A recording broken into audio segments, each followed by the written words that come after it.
Hi there, and welcome to the Crazy House World Championship. It's April 10th, it's Sunday, and we have, as you can see, no less than 5 Crazy House matches taking place today. First out is Artem-NBO versus variantbunny, and this is a match from the second round of the qualifier, and I can see that variantbunny is online. Let's follow.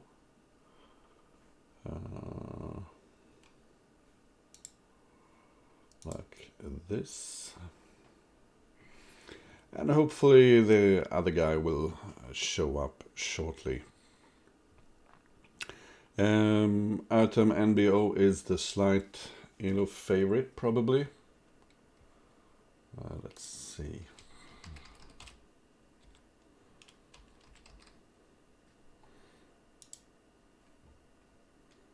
Yeah, slight Elo favorite by 50-60 points or so.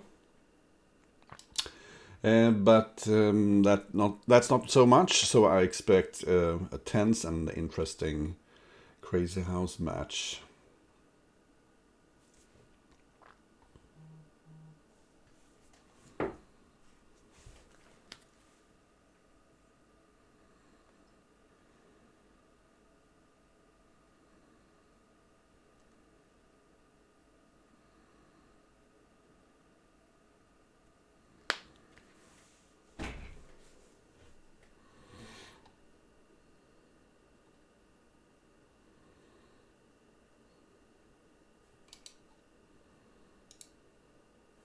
Should be starting any minute now. Let's have a look at the tree here in the tournament. As you can see, we're still in the second round, but some have played that, and some have even finished the third round. So we see here in the fourth round, Master 10 will take on Terra 87. This is where and here we have one match finished actually from round 4. Blitz Bullet versus Blix LT. Blitz Bullet through to the 5th round.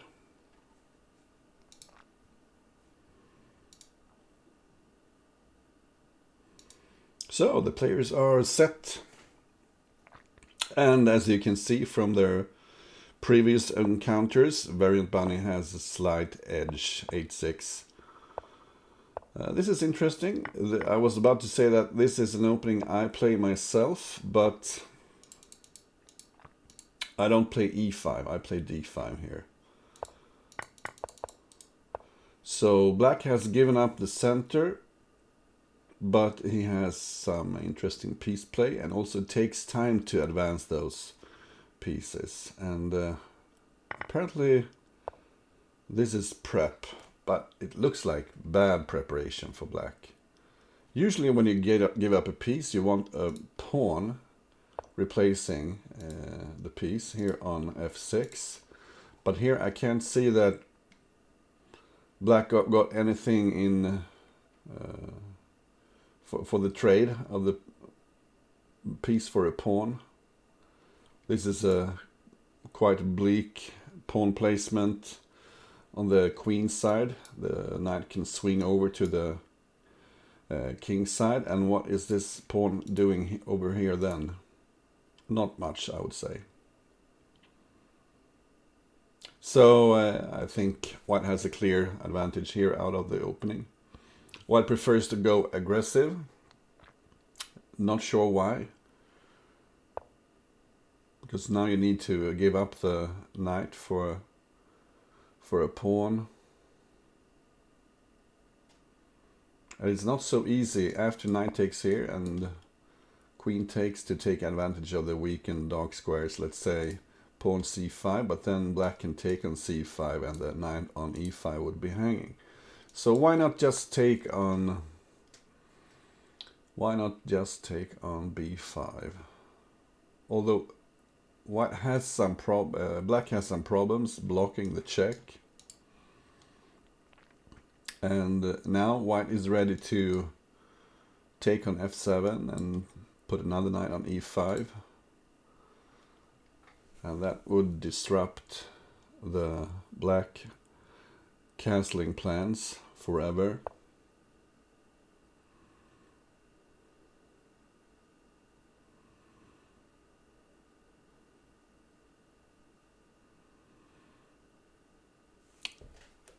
I'm not sure what's going on here. Yeah, just take and maybe bishop h5. Because this hits the knight and also introduces some bishop takes f7 ideas here.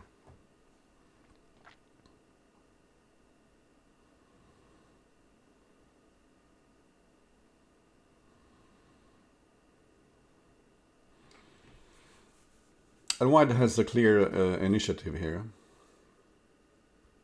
In addition to the, well, at least temporary material advantage. White would love to take on b5 and then put the queen on e2 and check.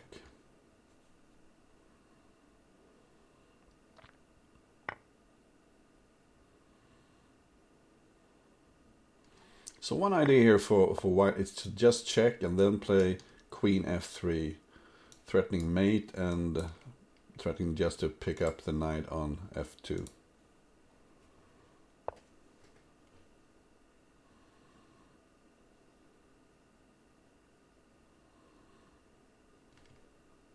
Queen f3 threatening queen f7 mate. The knight is covering d6.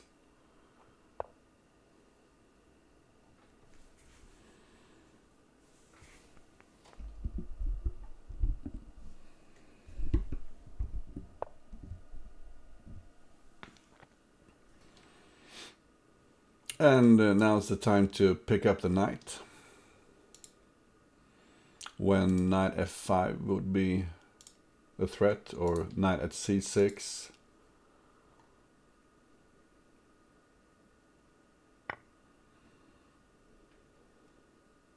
Also, if black takes here on e5, maybe bishop g5 when it's... The question is if black can play pawn at f6 because of white could take on e5.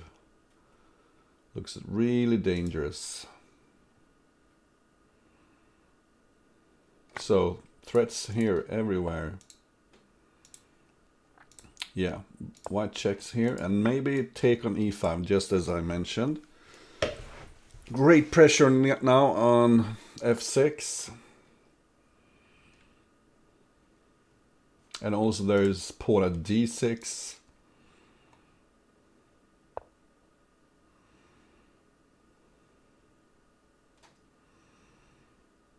And this is close to winning now.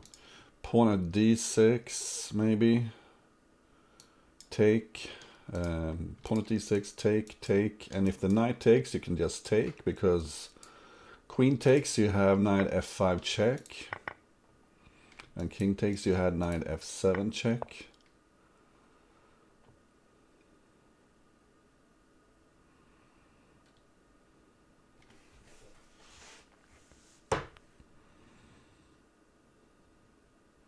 White is keeping the momentum, but now he has lost some material. Or she. Maybe a variant bunny is a she. I'm not sure. Does anyone in the chat know for sure? Welcome. I don't know if I should say good morning. It's morning here in Sweden, and as you can see behind me, the sun is shining.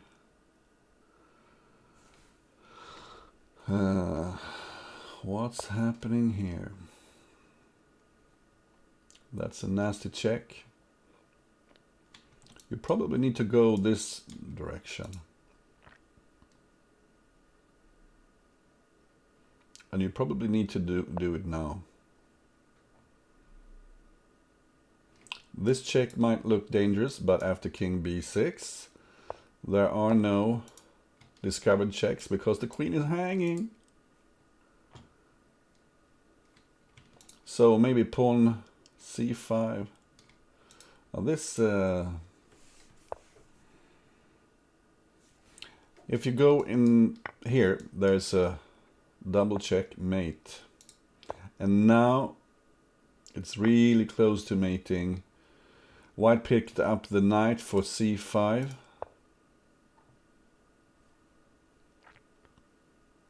You could go a3, threatening to take here. But this is probably the simplest. Yeah, and mate the next move. So great start for Variant Bunny.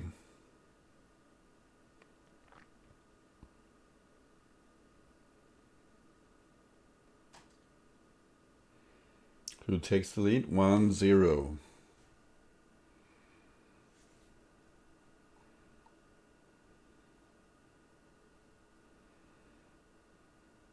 And since they're not so quick at beginning, let's just have a quick recap here. I didn't like this idea, but apparently it's not so bad. Bishop b5 check already here is good. And as you can see, giving back the piece was a bad idea. Black is doing just fine here. Bishop e7. Don't waste the tempo on a6. Just prepare castling short. You could even take on f7. Yeah, king takes and then knight e5 check. Looks great, but this is super good for white.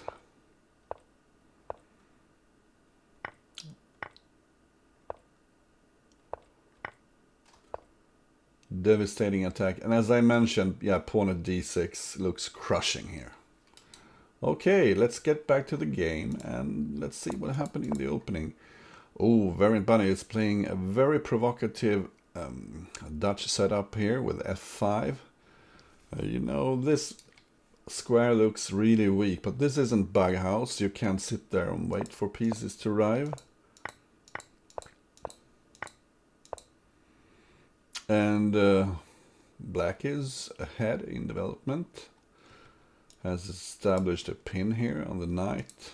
And obviously you can take on e6 because of this very primitive threat.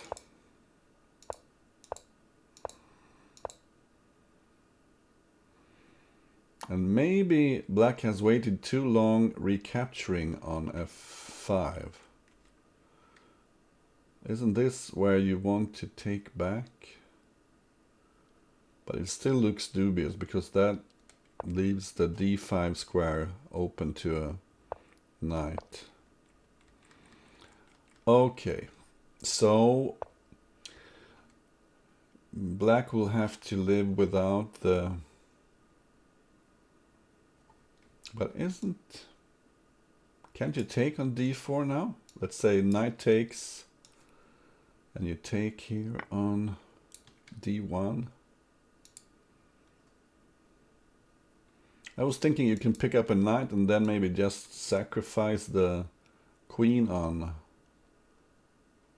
h2 and somehow deliver mate. But maybe I'm too optimistic. Artem has spent a lot of time in the opening. The position is really murky and white needs to be aggressive here because otherwise black will make use of the pins, and why not just take here on f3. Queen takes.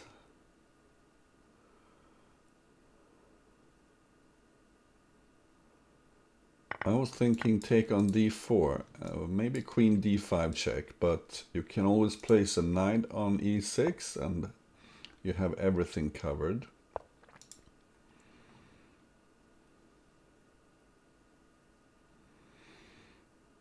And what is the queen doing there?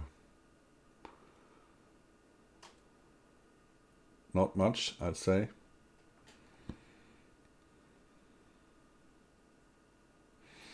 And black has two pawns in hand. That means you can go for a pawn at f3.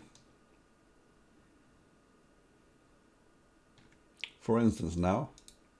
Okay, so there's a pin here.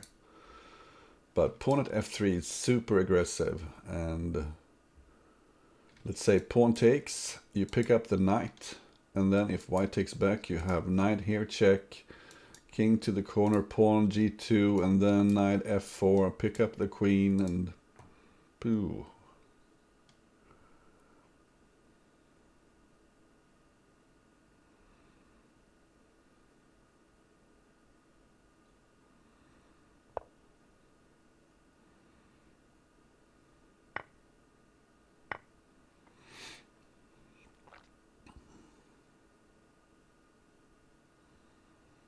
So this is basically the same idea. And black wants to take here and fork.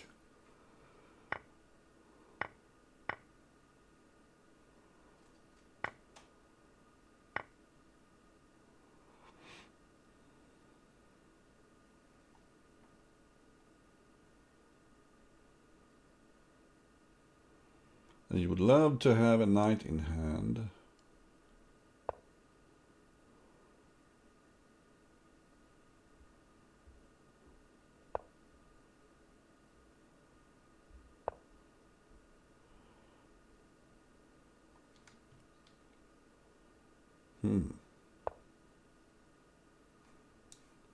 This is winning for white. All of a sudden there's a forced mate. Or more or less forced. Pawn f7. No. Watch out for the mate in the corner. Okay. Because the knight was pinned. So, but this is winning for... Or did I miss something? Yeah, it was winning for black. Sorry.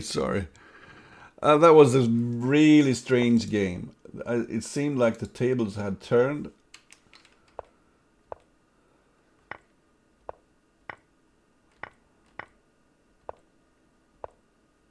The computer actually likes white here, but not after bishop c4.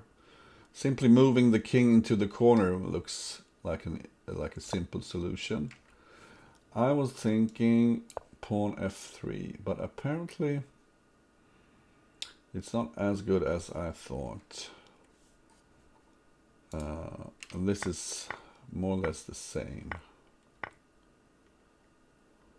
Bishop d7, just connecting the rooks, looks very... And taking on f8 is strong. Wow. It's mate in 19. 13 and counting. Okay, queen takes, king takes, rook in the corner, and yeah, you interpose on g8 and then you have knight e7 probably. Okay, but this is super strong as well. You see white is winning, and taking on g8 does the trick. And now all of a sudden it's bad. It's the knight. You give away the knight. Take on g8 and then knight e7. You have all the tempos on your side. What happened in the opening here? A black playing a piece sack line. White doesn't want the piece. And we are probably out of the book here. I don't recognize this.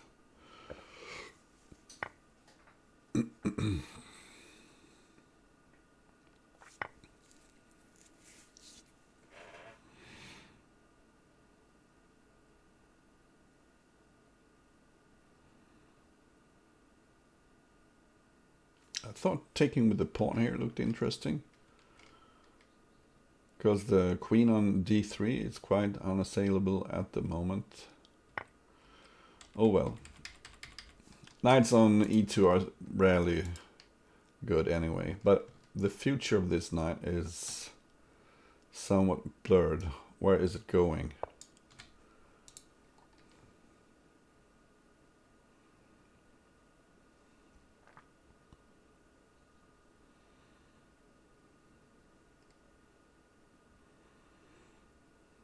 Maybe you could get tough here and play knight a5, making use of this pin. Let's say knight g4, you have queen g3. And if you trade, you take with the f pawn. Looks like you have everything covered then. And maybe this setup here on the queen side is strong enough. So white decides to take some defensive action instead.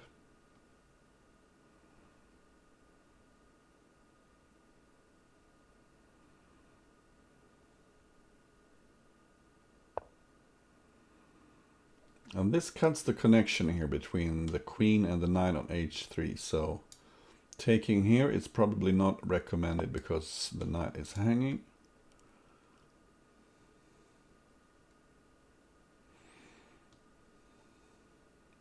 And I suppose you could take d4 here.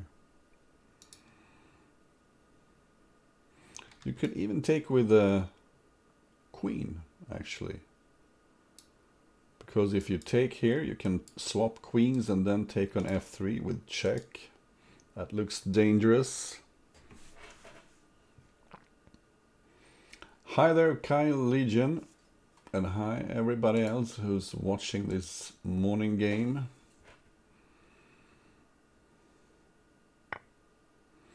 He decides to take with a knight.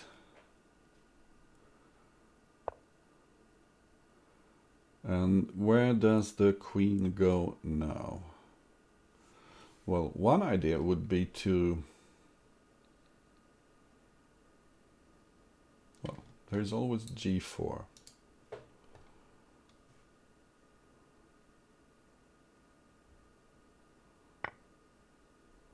So, black decides to give up the queen, but I mean, if the queen takes here, h5 is hanging.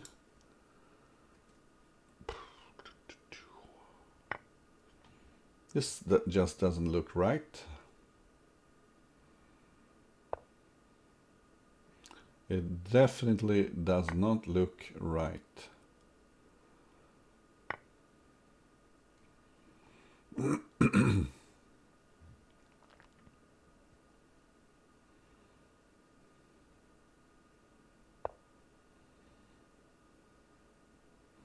And black just overstepped the time limit. 3-0.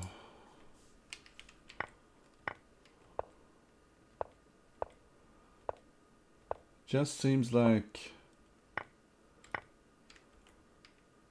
even taking with the queen is interesting. Yeah, putting pressure on c6.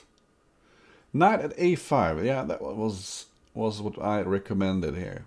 Knight at a5 does indeed seem really strong. And here black is fine.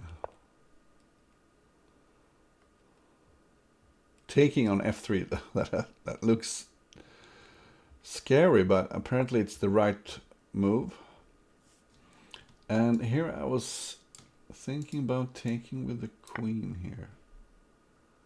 Oh, there are tricks like knight takes d5. I didn't see that. But how was...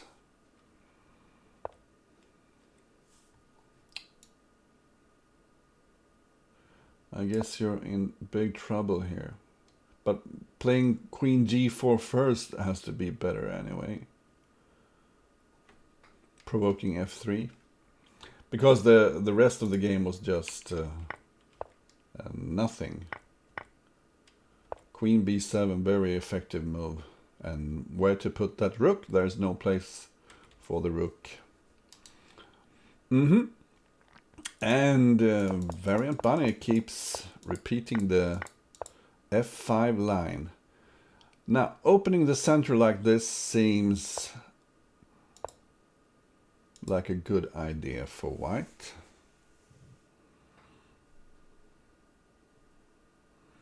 Great coordination with a light pieces here for white, putting pressure on f5. And after the pawn takes, the knight takes. White has some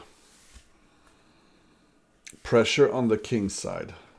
So black decides to lock here with f4, but I'm very suspicious about the position after e5, opening the diagonal here. This can't be good for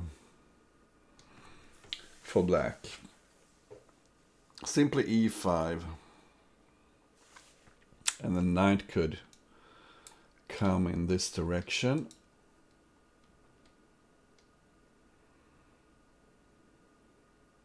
Where do you even put the bishop after e5?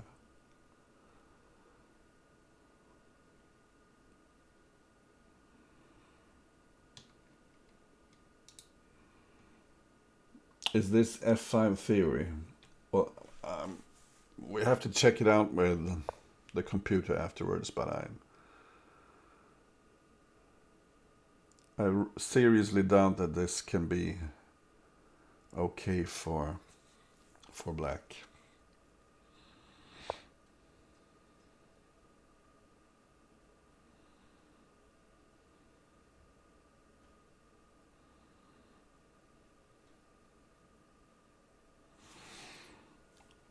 Maybe you could even take and knight at f3.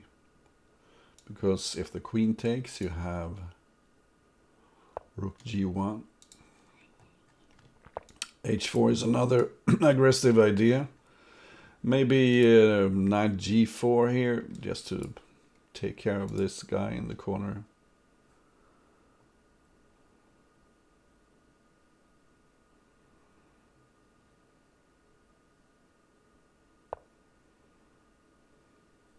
So h7 is under siege here.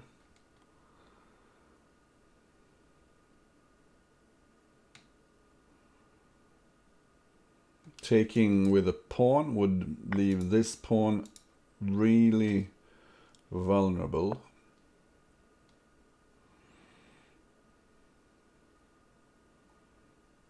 And if you're gonna put the bishop on the board, why not put it on d3 so you have the e4 square free for your knight?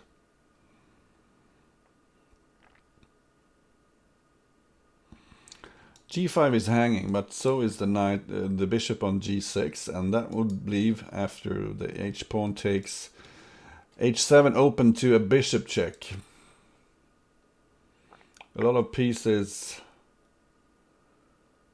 about to be captured here. And probably the simplest is to take here and then take on g6. And now simply rook e8 check. You could pick up the bishop if you like.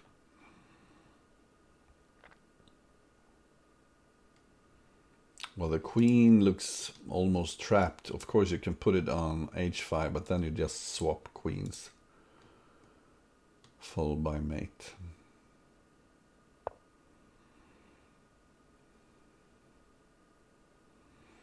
So I see no reason why you shouldn't take with the king here. The queen is still hanging, and you can tuck it away neatly in the corner.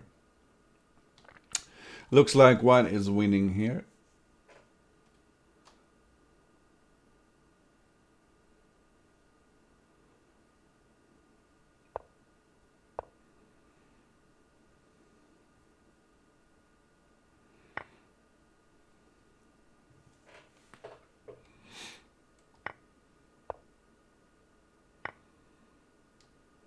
And you could take here on h6, yeah, and you can take with the queen, you can take everything, and check with the queen. Well, that works as well. Yeah, I just think that the whole game was crushing here. Yeah, e5 with a huge advantage for white. And here taking on h7 seems to decide matters at once, followed by h4. But h4 is also very good. And taking on h7 now. Yeah, you see how quickly that this went downhill for black. Yeah, crushing white victory. And an important win for our Artem-NBO, who is down 3-1.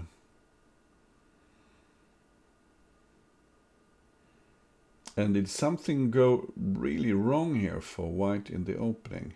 I'm wondering. F2 is under attack, and the only way to keep it safe is knight takes here, pawn takes. But where do you go with the knight then? Because if you go to g5, black has e3. In this position. Knight g5, the pawn advances to e3, and it breaks the connection here, and the knight will be hanging, and f2 will be hanging. So white decides to go fishing in some truly muddy waters here. This has to be good for black, I think.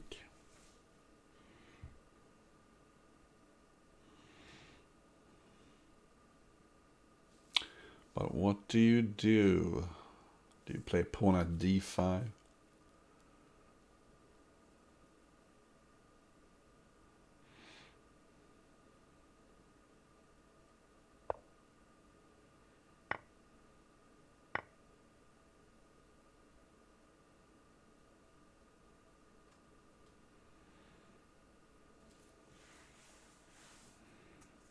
So this should favor black, putting the royal dew here in this constellation, because when you start taking here, that will leave f3 open to a knight fork.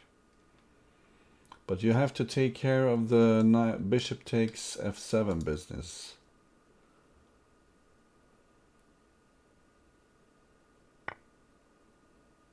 And maybe this is the right way. Just let white sacrifice. And just take. And put the king somewhere here, which should be relatively safe. Oh, it goes for the queen sack. That would make me really nervous as black. Really nervous.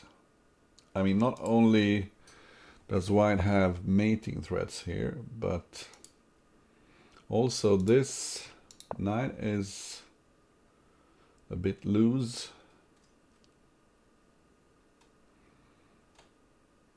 Let's say you check on c4 with the bishop and black interposes. Knight is simply hanging. But now that you have e7 covered, why not take on g2 then? That has to be the right move, if there is a right move in this position.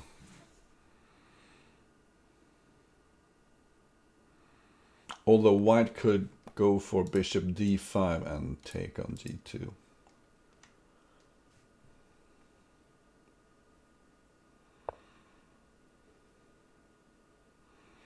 But maybe pawn takes g2, bishop check, and knight e6, because then if you take, you can take the queen.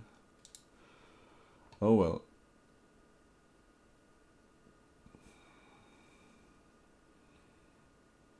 This could be a strong move, actually.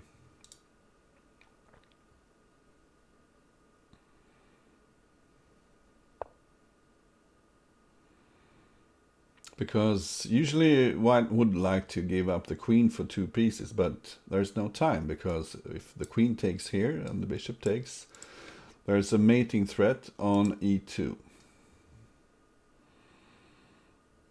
And maybe you want to save the pawn. I was going to say maybe put the knight here. I'm not sure. Because you want the pawn for d2.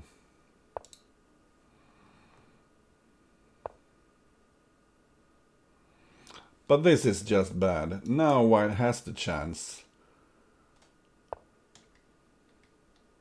Oh, even queen f5. That's cute. Okay, it's all over. The queen takes here and it's mate. Well spotted by Variant Bunny. But, excuse me.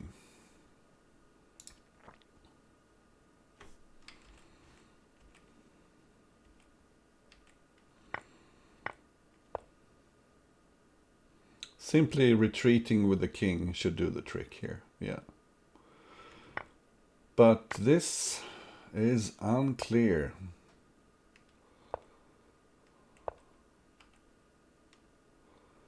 Pawn d2, nice move.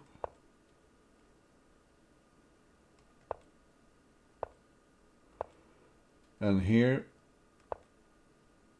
yeah, queen f5, nice. But white was actually better here. So the queen sacrifice here. The position is way too open. And speaking of open, this is a position that's not very open. Very symmetrical pawn formations. And I'm looking forward to a positional fight here. Maybe it's a reaction from Artem. He wants to keep the position closed. But then he opens the position.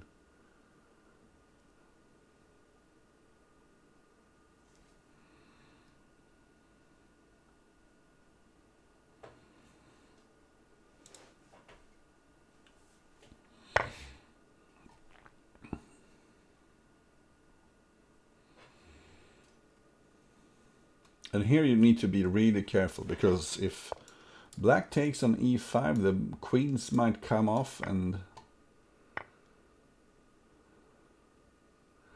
I would probably take on g7, just because the weaknesses, they look way too juicy after that.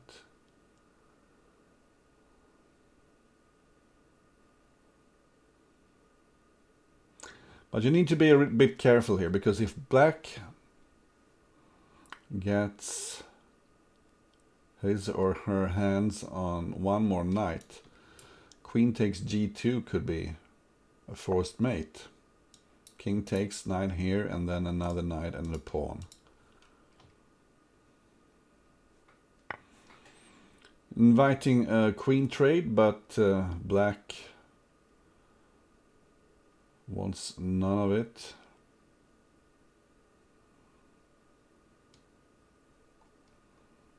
But what about simply queen d7 here? Protecting f5.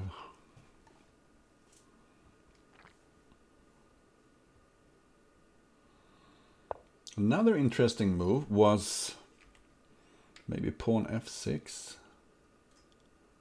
But c7 is hanging. Okay. Black decides to give up a queen. Maybe not the best queen sacrifice I've seen.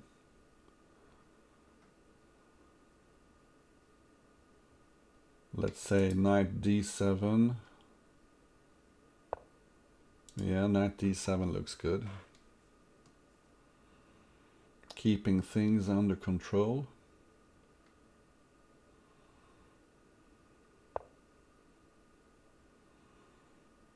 And you can start picking up pawns here maybe.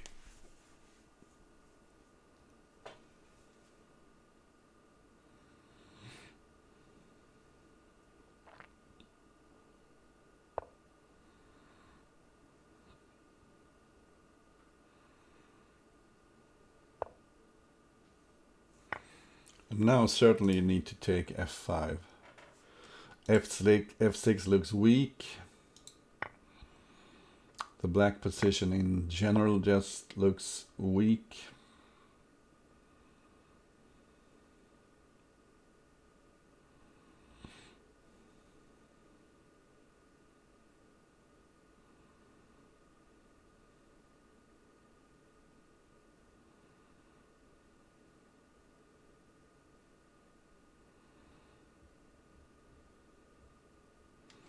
Suppose you could take and play pawn f3 maybe.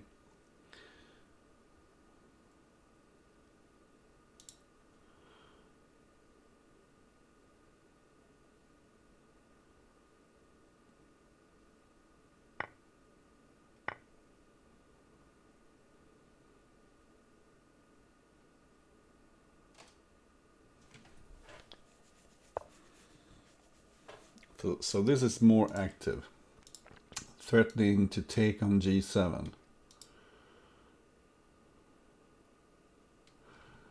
Queen takes g7, king takes, and bishop f6, and it's all over.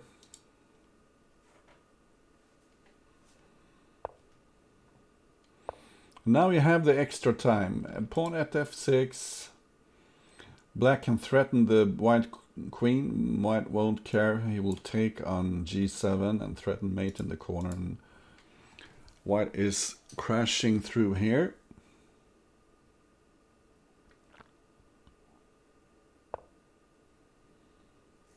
And simply take on e7, threatening the rook.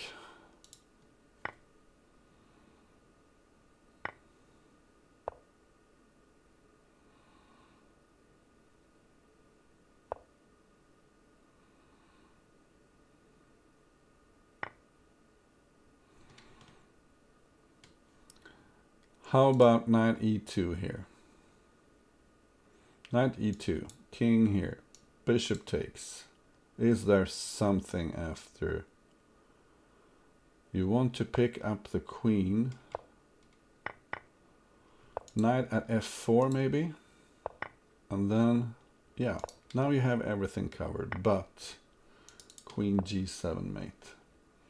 I wonder if black missed a chance there in the end. I don't think so, but you can't be sure. So let's check.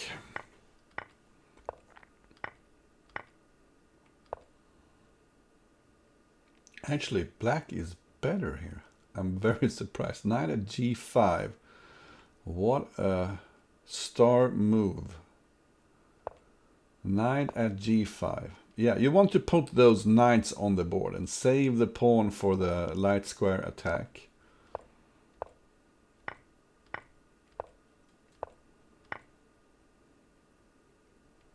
And how is this? I guess it's nothing. I was thinking knight here, but apparently it's nothing. Okay. Let's get back to the game. And once again, it seems like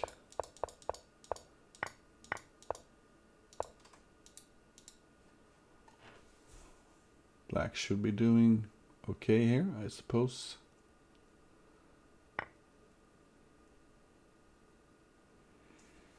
If the knight takes, you have knight e4 maybe.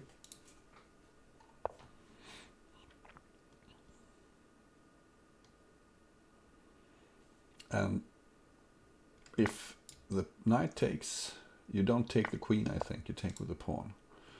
So, what happens here?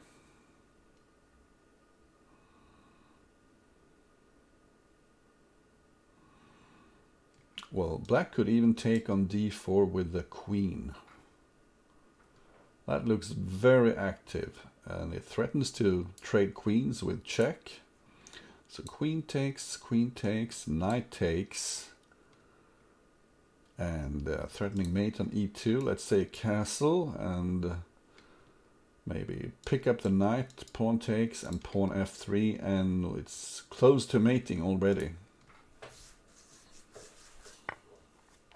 Yeah, queen takes d4.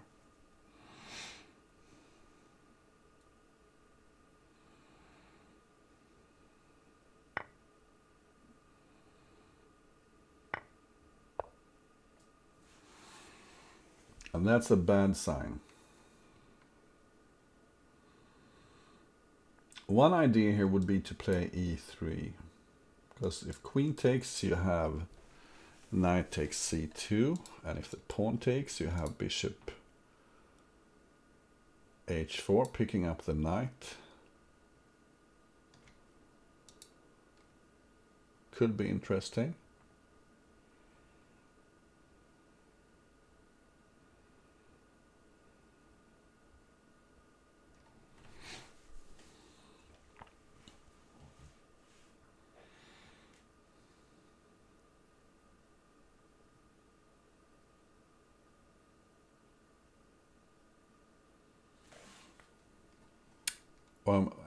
Okay, pawn e3, queen takes d4. Maybe it's not so good anyway.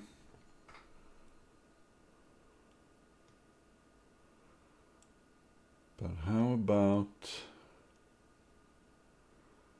about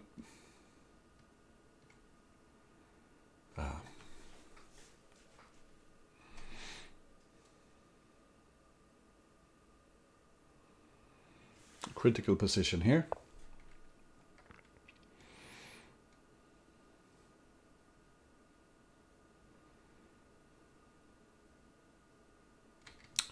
Threatening to take on c2.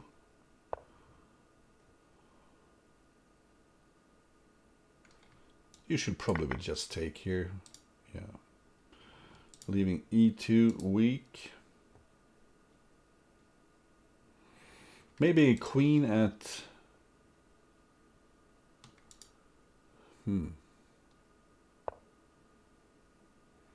Yeah, this is the kind of tactical tricks you need to be looking for. If the queen takes, you have knight e2 check. This looks great for black. And now you can pick up g5, and if the, well, whatever takes, you have knight at f3.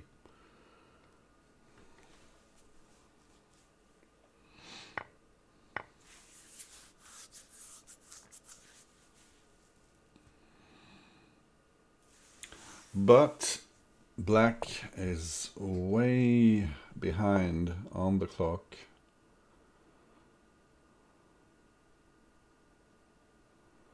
Two queens in hand. What do you do with it?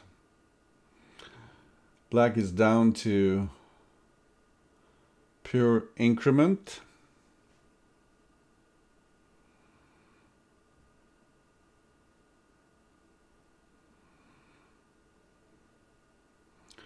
Threatening the knight on e4. White should probably check with the bishop just to get the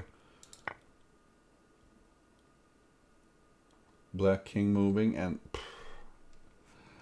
that's not how you win matches.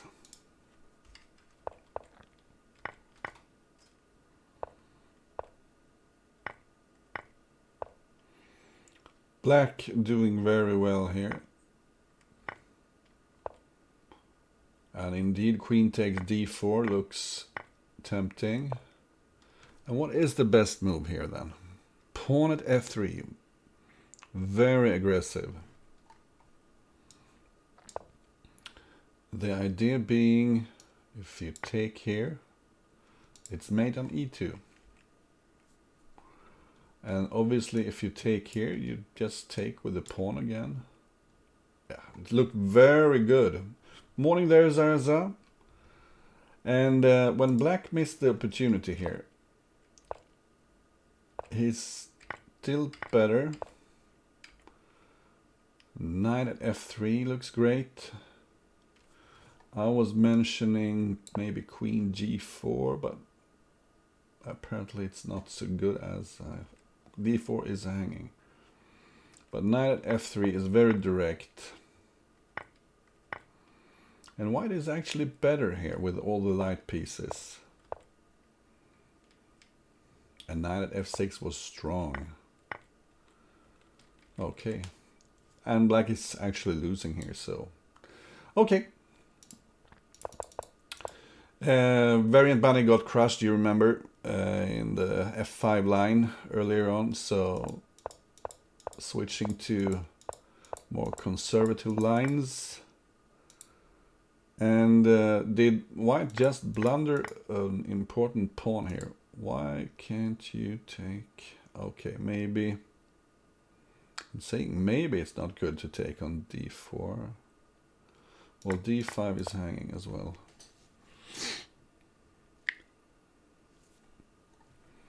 This is a move I usually don't like at all, because the pawn formation, you show your hand way too early. You don't have any more pawns that you can start building a pawn chain with, and white has his extra pawn in hand and can start attacking with it.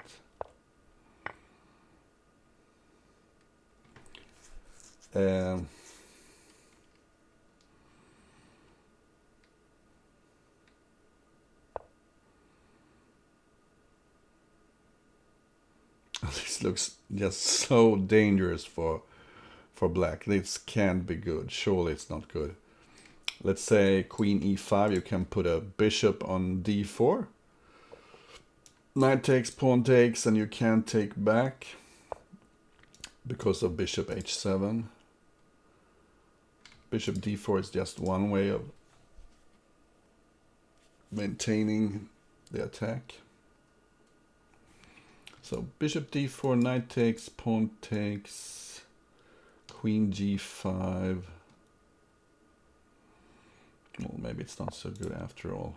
Queen g4 makes a lot of sense.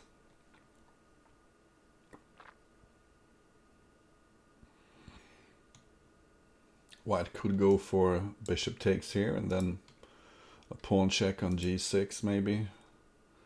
Some point you might even just swap queens on g7 and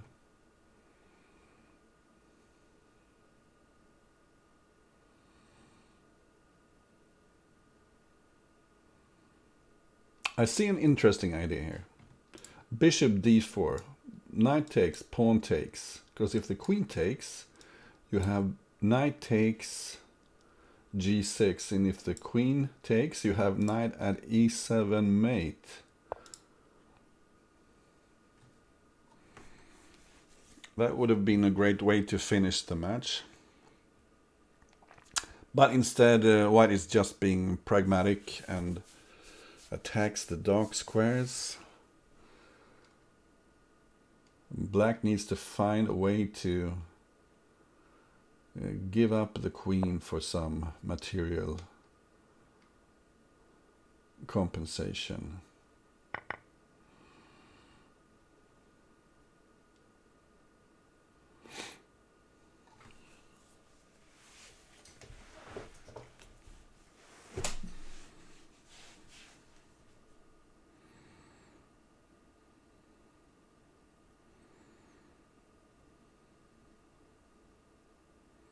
So bishop f6 is that the move? Black is just so weak here on the dark squares. So you can just leave this hanging because you will get it back with a fork here on f6. Once again, Artem is down on time. That's a huge problem.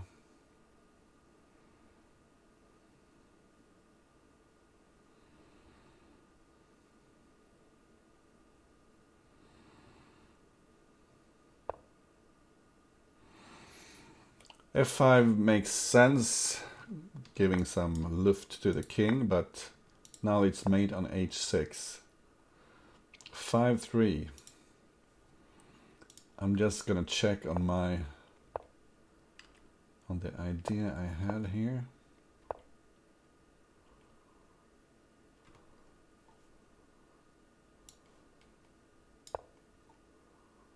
Is this good? Well, it seems like black needs to just give up the queen, because after this, well, you could go checking on e7 first. I thought this was a cute idea. Checkmate. So it's 5-3, and what's happening here? The opening was a disaster for white in the last game. And this is the same line. Why on earth do you enter the same line?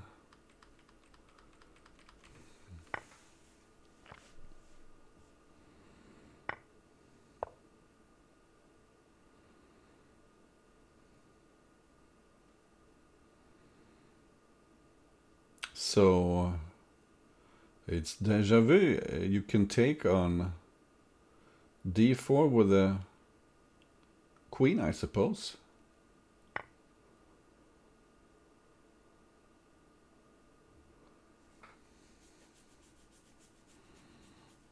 And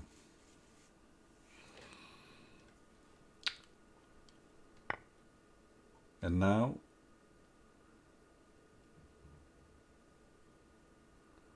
black would like to have a knight for f3, so obviously you take with the queen here, so you won't get forked. But you have bishop b4 you need to be careful about. If you take with the queen, there's a knight fork here. So bishop b4, you need to check on a4 before you take on b4. And now white has some threats also going on here. Knight at f6, or possibly take on g7 and play knight f6. So bishop a4 here.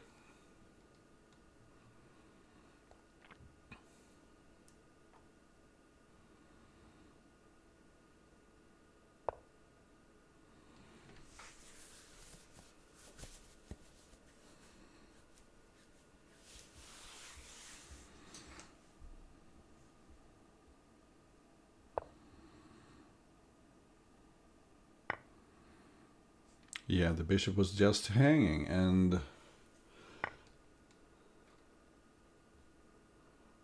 now after you take here, you have a lot of knights to start invading with on f6. Yeah, just take here. This is crushing. Absolutely crushing. Absolutely crushing. You also have bishops at c5 checking black king in a little while.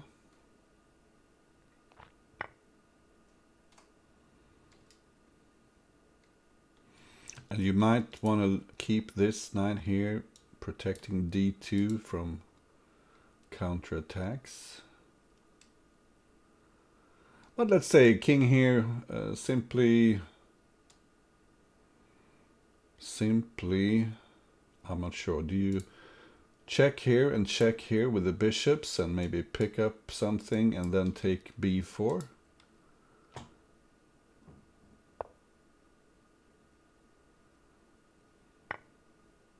Because now the king can move into the corner. Although the price would be high, but c2 is hanging.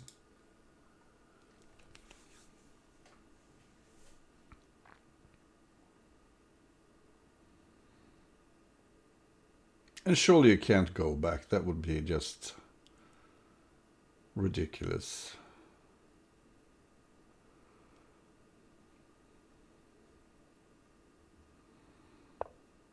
Okay, so let's be a bit ridiculous then. Yeah, just pick up the knight.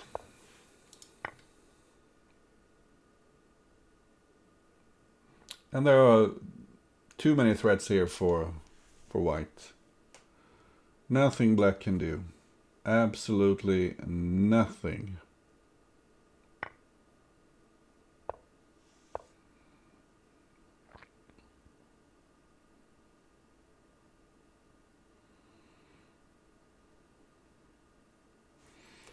You could check with a bishop just to close this exit.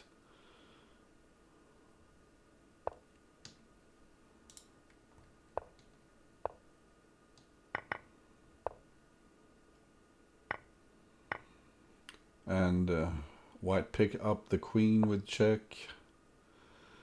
King, putting the king to safety with check. And pawn here.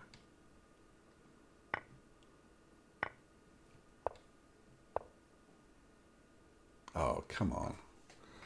That was sloppy.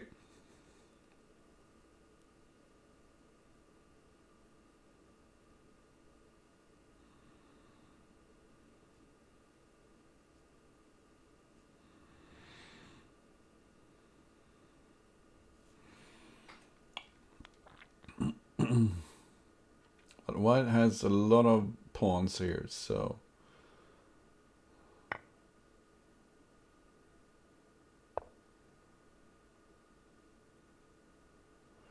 unfortunately you can't put pawns on the first rank. So you need to get running here.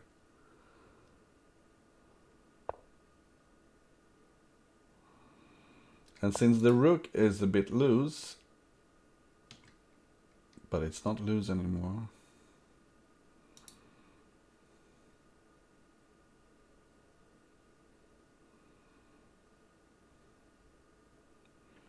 If you go down, you have queen check. What about rook takes? Knight here.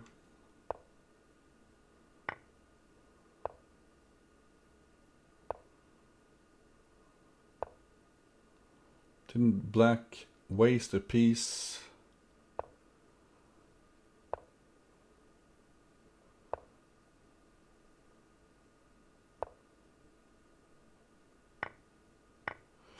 He missed a mate in two there. Check first and then check on g2, but ooh, what a drama. Variant bunny missing.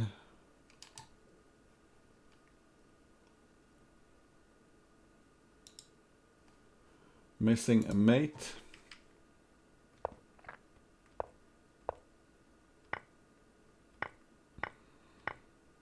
White is winning here.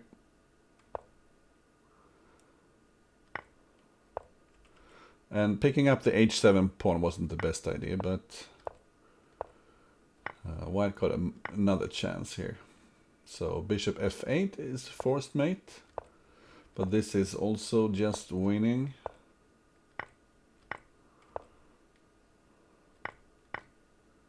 And here you need to spend a few seconds. Either pawn c7 or pawn e7 should do the trick. I mentioned this idea, yeah. Mate into. And here the same thing, pawn at e7. And when white plays the queen here on e7, that's when the tables turned.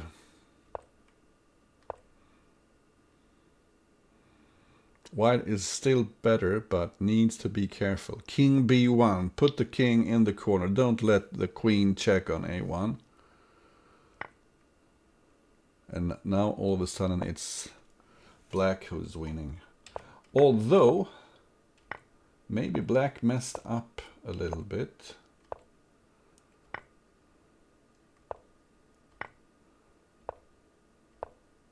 Missing a mate in one. But there was never any doubt that black was winning this. Okay. So, 5-4 in favor of Variant Bunny, who needs at least a draw to clinch the game.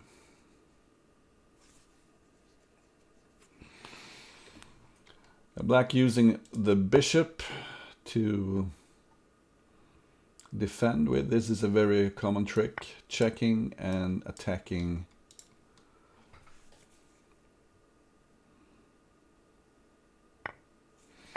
And maybe black can afford to play bishop d2. Yeah, that was what I was thinking. If white needs to move the king, black is in great shape. So white takes, the queen takes, and then you take on f4. This is fine for black.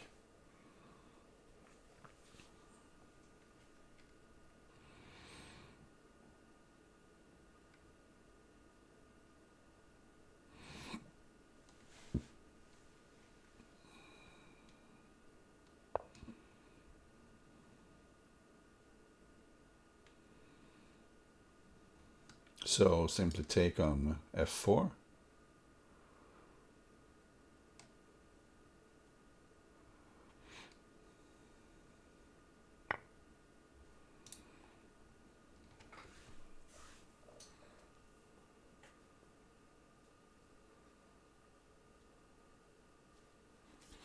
Yeah, as Zaraza mentions here, there's another match going on at the same time.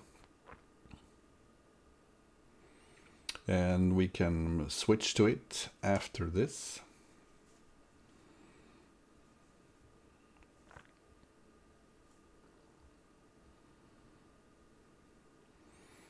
Throw for sub. I wish I understood the question.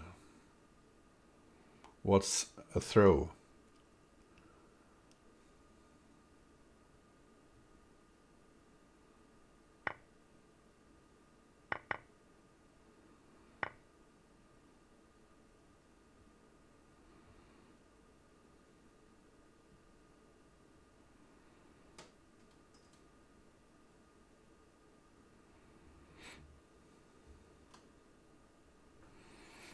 A lot of tactical ideas coming up here for black. Let's say you take here.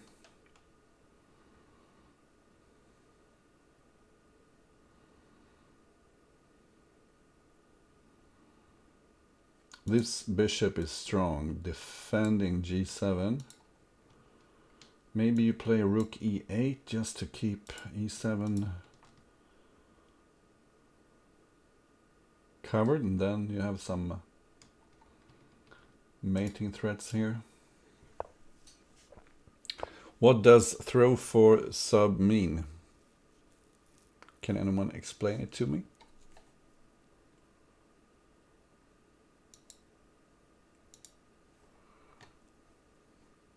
Artem once again, very low on time.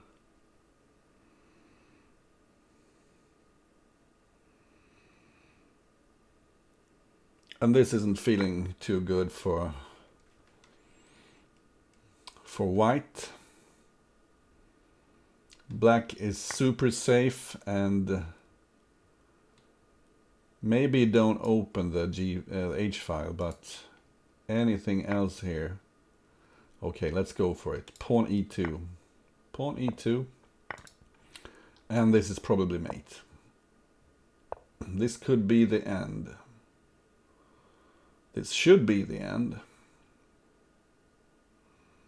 Just don't waste your pieces. You don't want to put the queen here. You would prefer to maybe have a bishop here with some dual control.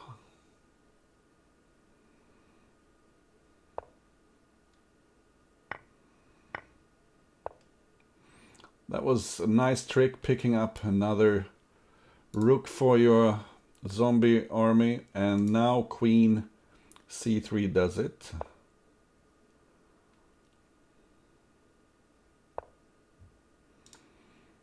And here just about everything wins. Queen e4, rook b4 is mate in 2.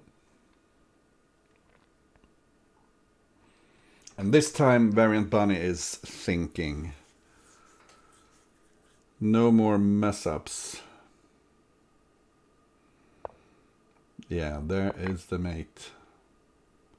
Missed the mate in 1, but it's mate now. So, congratulations to Variant Bunny, who is through to the 3rd round of the Crazy House World Championship qualifier. We have another match going on here, actually.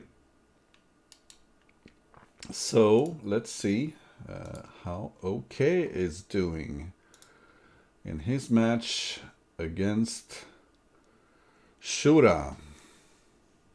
And is this the first game? It should be. And looks very exciting. Black has a ton of stuff in hand. He's ready to play knight h3. White has g1 covered, so there's no smothered mate. And d5 has a great idea. You will just want to take on c6 and start picking up.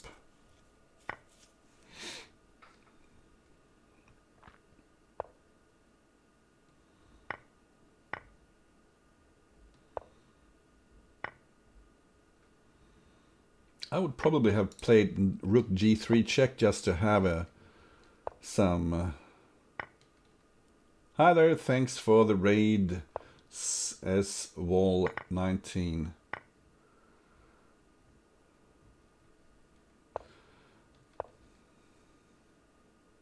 Now you might as well just take everything. And no! Knight f6, rook takes, and it's forced mate. So Szura takes the first game of that match. Let's just have a look at what happened here in the beginning. And then in the end, white is so winning here.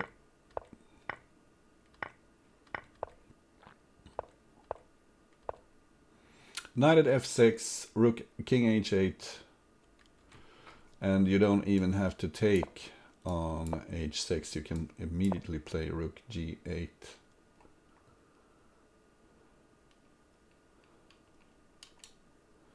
Variant Bunny was losing in most games. Well, you know what? So was the opponent. So I'd say it was a very close match, but Variant Bunny had better control of the clock, and that is a factor. So Variant Bunny shouldn't make any excuses whatsoever, but winning the match.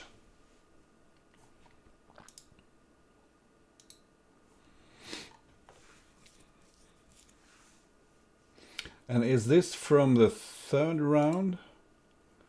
Let's see.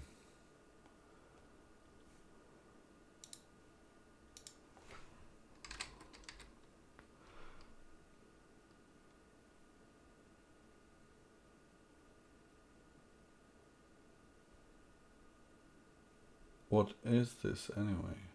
Oh, it's from the losers bracket. Okay. Yeah.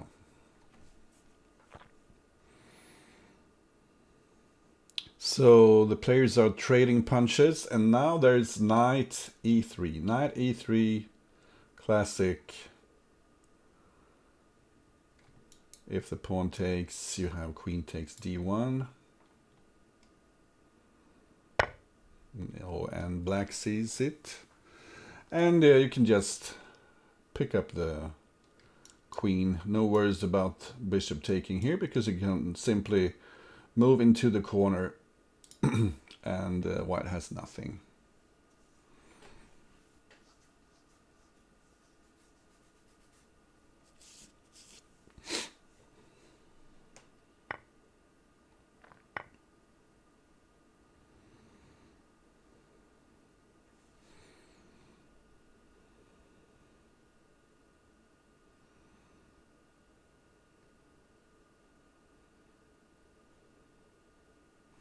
And the question is, do you even take on f7 knight here? Because it sure looks as if the black king is safe. You could creep in back into the corner, or you could simply move out on the board, I think. What happens here? I'm thinking black should go for pawn here, pawn takes, and queen takes. That opens up the white king for a mating attack. And you should have enough.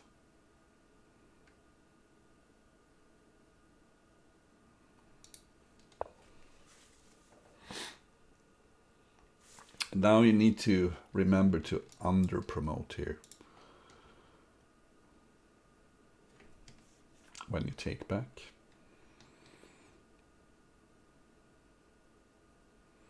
But what happens after king takes here? Queen check, king takes, queen takes, rook e1.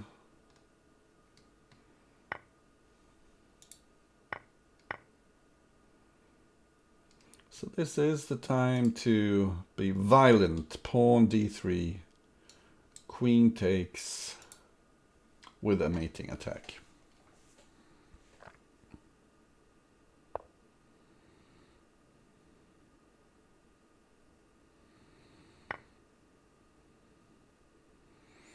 And you don't need to calculate here, you have so much in hand. And probably bishop c4, just to cut off and lure the king further out on the board, but this does the trick as well.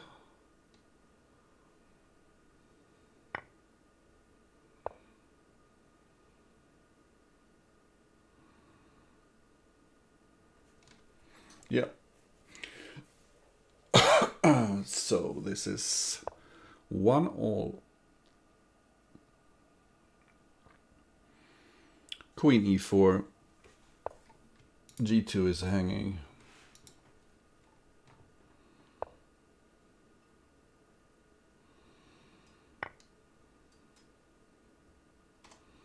An even quicker mate was rook g4 followed by queen takes g2, but who cares?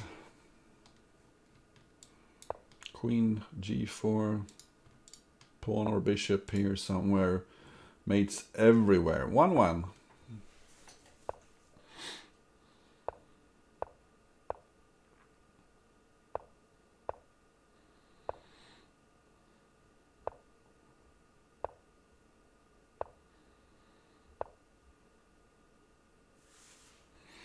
And I'm very suspicious here about black's opening, and this is certainly the time to play e5. Black having weakened the light squares.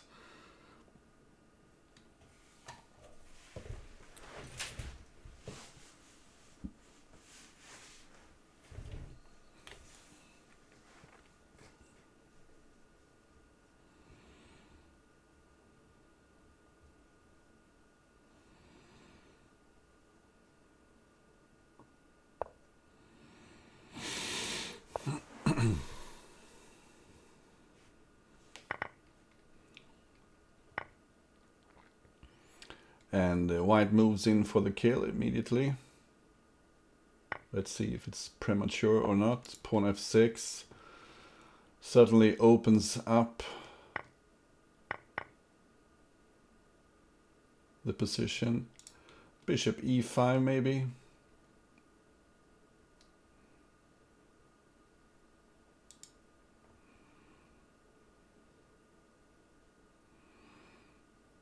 Bishop e5 keeps the momentum going, practically forcing black to give up the queen. But there's no way to give up the queen anyway. Let's say bishop g7, bishop takes, there's a mate on h7.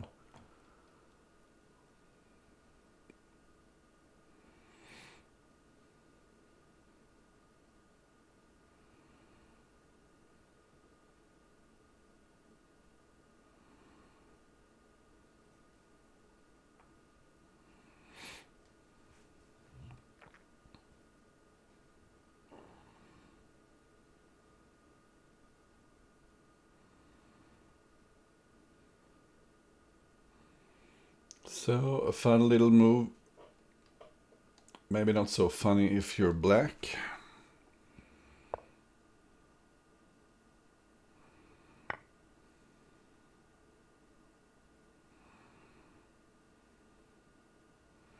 And the question is, do you spend a tempo taking on f8? Or do you try to put some pieces on the board, because you need to start putting pieces on the board as black here. You have 1, 2, 3, 4 pieces waiting in line.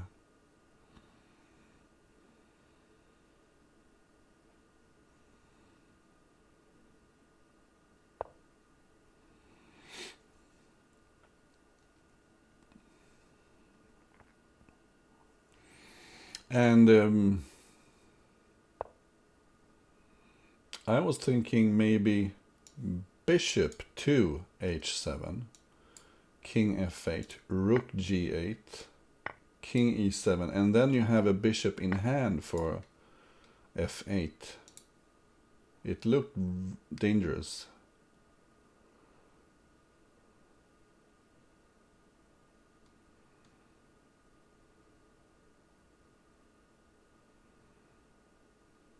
And you could use the same idea at some point here. That's a nice check.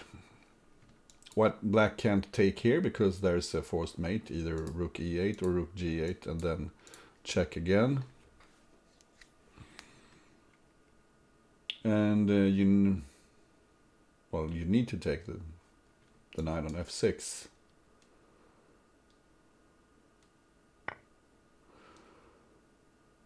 And then you should probably do bishop h7, king takes, rook g8, and take on f6 with check, if you want to be precise, but I don't think it matters in this position. Too many threats now. way too many threats. The simplest of them all is queen at g7, but also, well, the bishop is hanging, and you could go maybe rook e8. Too many threats to count.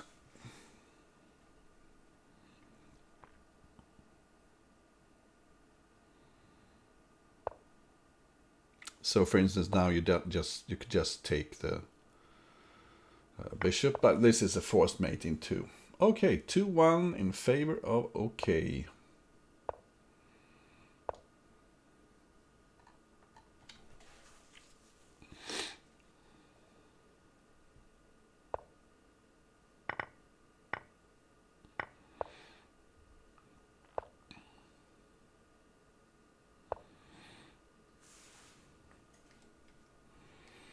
And whereas it might seem tempting to start chasing the black queen, e3 is not the ideal square for a knight. Although now it suddenly became very ideal. Black blundered a pawn here in the center. A quite important pawn as well.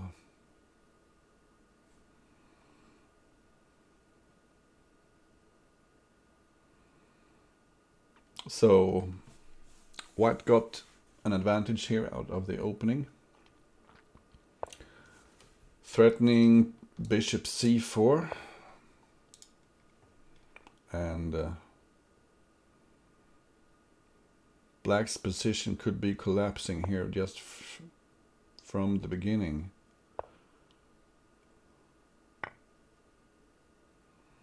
And now the question is, how do you do this as white?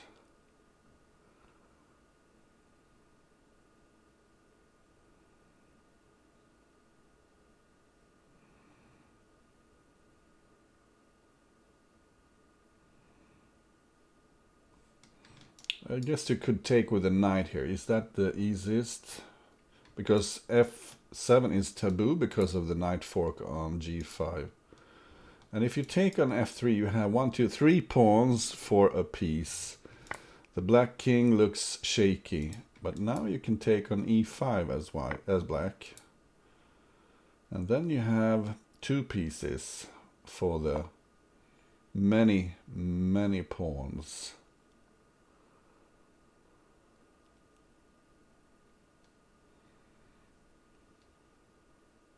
And here black can fight.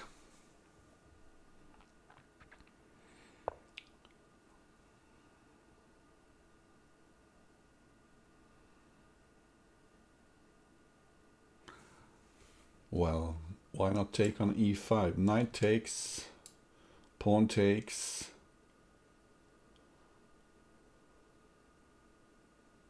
I don't see anything dangerous. The king has space where he can move. Meanwhile, it's a mating threat. There's a mating threat on e8. Queen e8 mate is a threat. So simply king somewhere. Or is e2 a safer square? I don't think it looks so loose, actually. I mean, black could go knight f4, pawn takes, knight check here. That's why I wanted to play king d1, but Other than that, I don't see any attacking ideas. But how is knight check here? Pawn takes knight d4.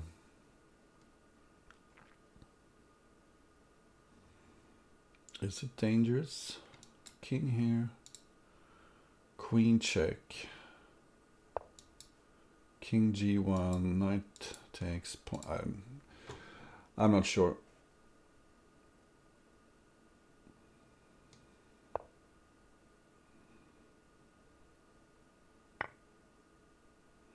And now queen e8, take e5, and the game is over.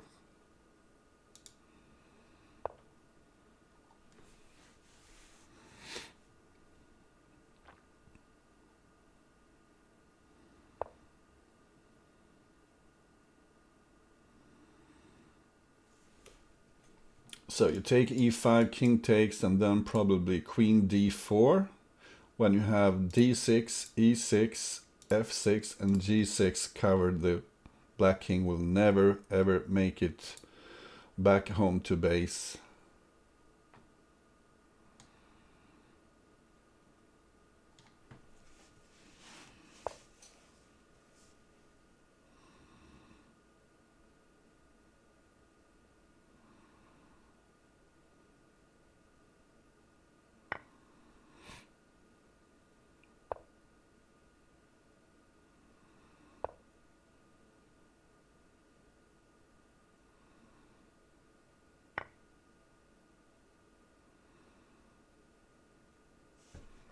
So I expect a quick resignation here by black.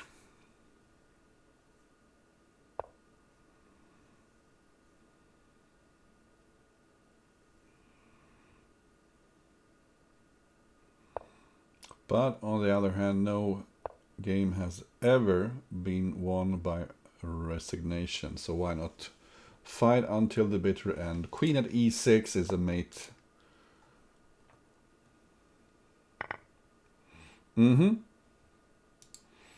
I'm curious here what happened.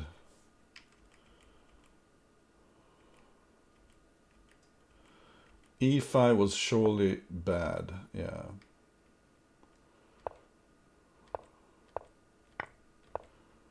And bishop c4, it looks strong. King f1.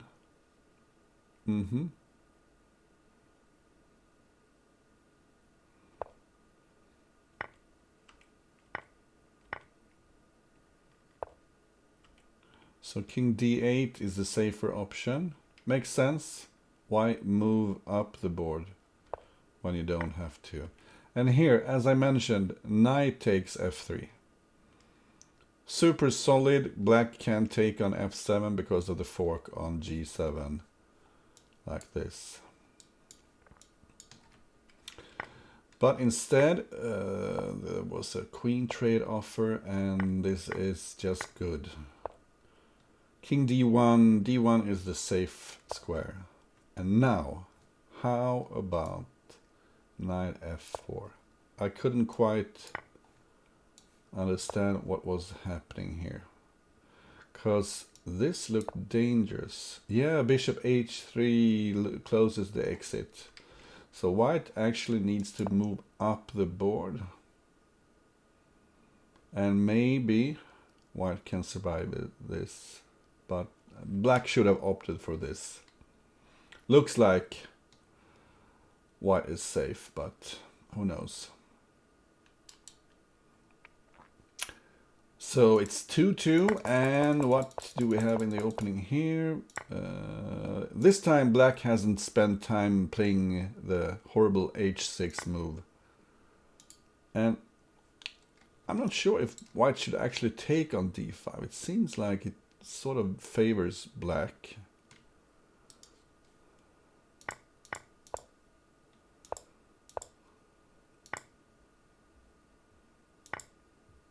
But this surely doesn't favor black. Great attacking possibilities here with the h-pawn and the rook behind, and the queen is ready to enter the action, and d4 is hanging.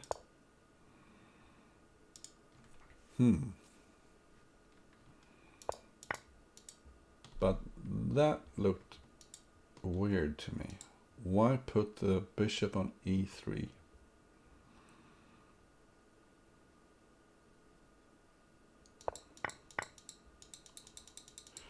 Okay, maybe it's good. The bishop is protecting both these pawns.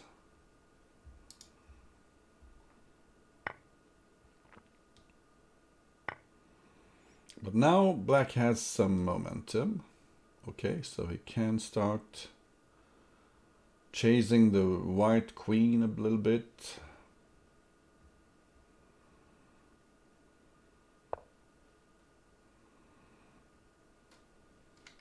Slightly weak here on the dark squares. Yeah, that's right. Open up.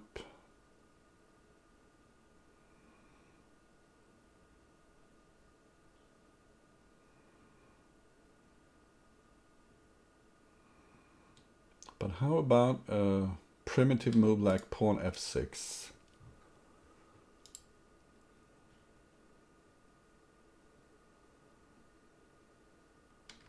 Pawn f6 would nail the black knight to f5 because of the mating threat here.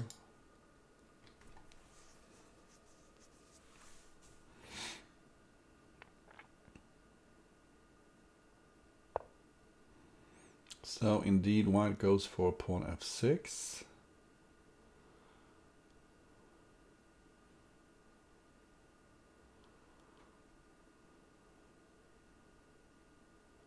And I don't quite see the counterplay for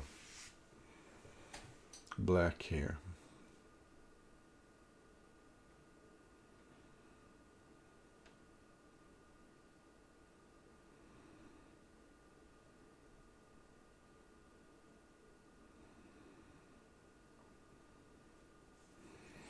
I mean,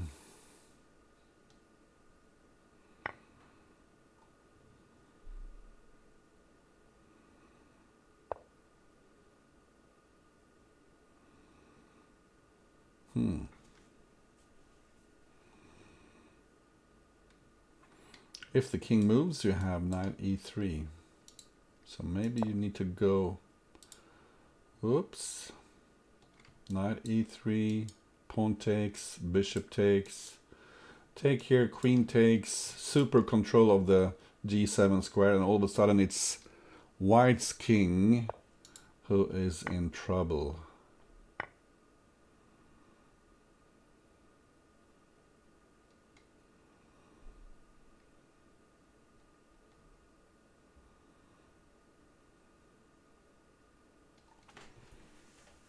This is just looking dead lost for white. Too many threats. Another black pawn is threatening to enter the action, or the queen. And black's king is actually quite safe here.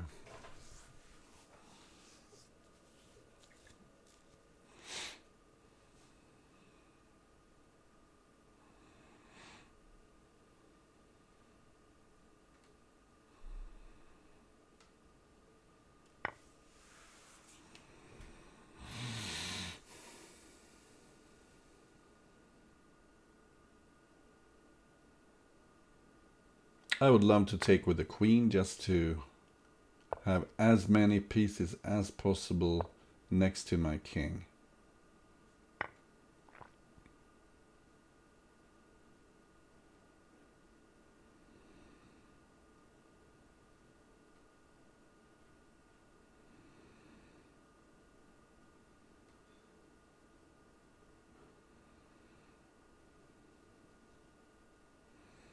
So, a critical position here. White does have an army in hand.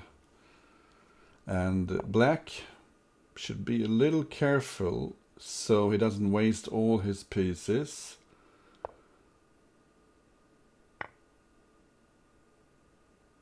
Put something on e2, maybe. That came with check, that was bad.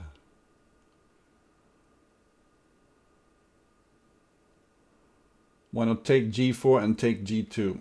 yeah, like this. Take here, take g2. Ooh, what is happening here? White was certainly losing if black had taken g4 and g2, but now it's starting to look like white is actually winning. That was the last chance. And if you're careful here, if you go this way, you wouldn't have let the queen in.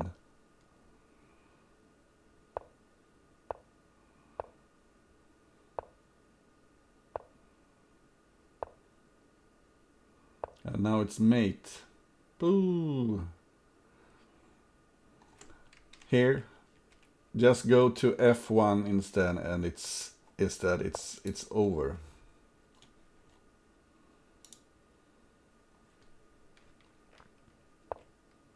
No, black has pawns in hand. Sorry, but how is this? King h5 is the move, of course. Be brave, move forward. Black only has pawns and bishops in hand. And there's no way to get to h6 with those. Because this guy is covering g5 and this one is covering g7. And now black was winning. Okay. Very interesting game. And how is this? Why black actually, the computer actually thinks white is better here. Fantastic. Look at all those pieces in hand, and white barely keeps his defenses together, but he's safe here. But you shouldn't allow the queening with check. That was very unnecessary. Okay, what happens here? Maybe I shouldn't say okay like that, because one of the players is named okay. It makes things confusing. Black chooses an entirely different opening. This is an idea you see when you have fianchettoed. And sometimes you just leave this knight, because it takes time to pick up the knight, and then you take with the pawn and you have a great fortress.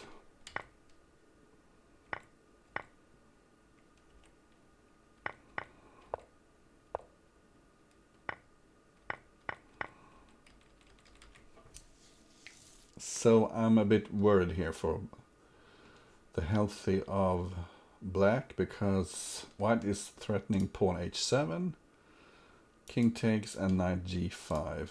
And if you, let's say you take on h2, and you hope that white will take and knight g4 check, you will be very disappointed after the king moves to h1, leaving both g7 and h7 vulnerable.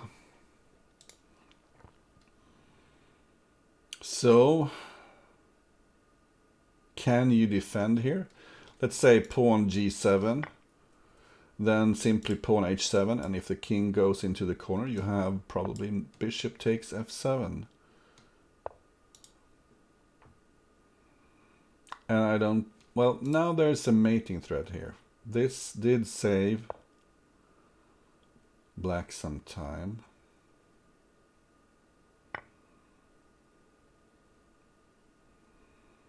But now the king needs to go out on the board, but I don't see how he can survive this. White has the h2 square secured. And if you play knight e4, you deny access to f6. So the king needs to stay out on the board.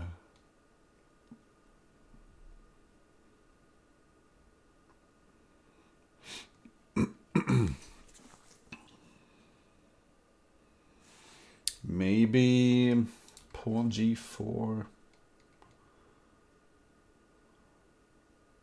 Pawn g4, because you can take. Then comes queen h3, king f4, queen f3 mate. Pawn g4, king takes e4.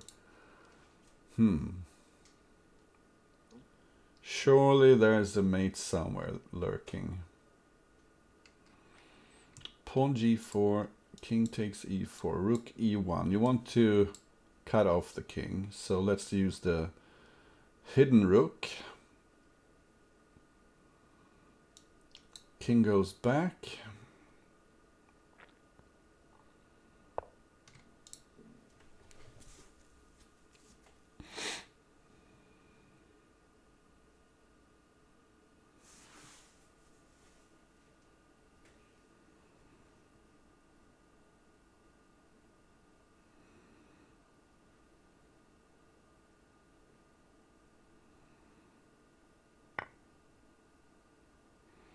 So black had a little smorgasbord there of bad choices.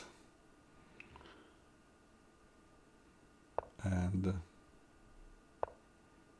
now we got the chance to escape to the queen side. Why did black allow this?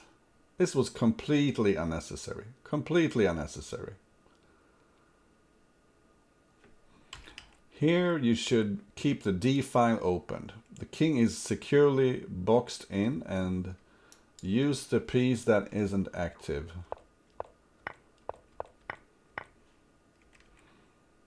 And here maybe you should not take on d4, because that feeds the white attack.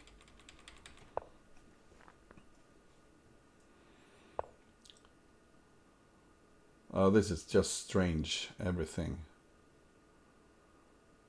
Black could even have just moved the king and give up the rook.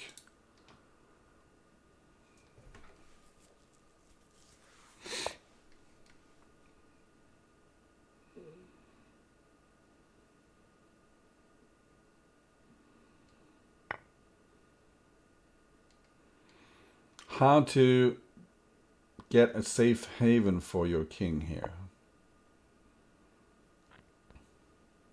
Well, let's just pretend it's safe. You probably want to check from a distance here. Bishop e3 check, just to keep the d file open.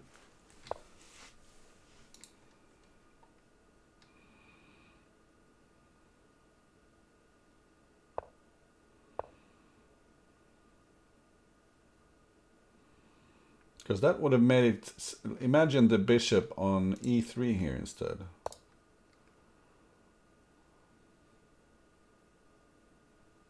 Now there was a way back to safety. Or I should say relative safety. Whoops! And knight f1. Well, this is winning for black. What a save!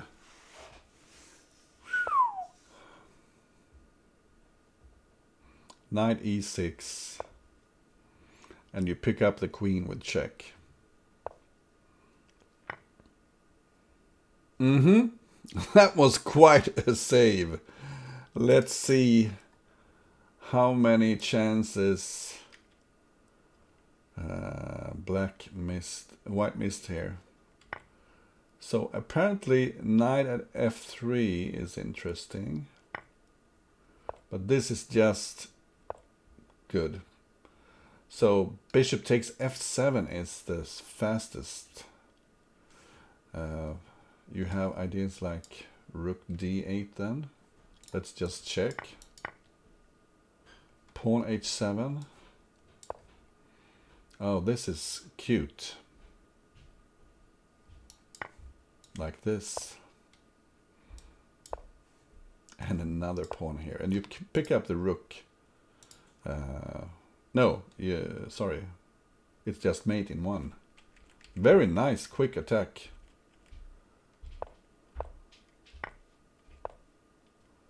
But this is also a forced mate. And rook fe1 indeed is mate in 6. Okay, let's look at the next game. Looks like white is crashing through here on the dark squares.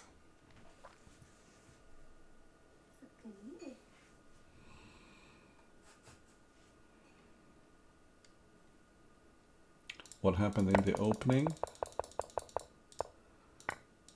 And this is much better, I think. Let's black spend tempos on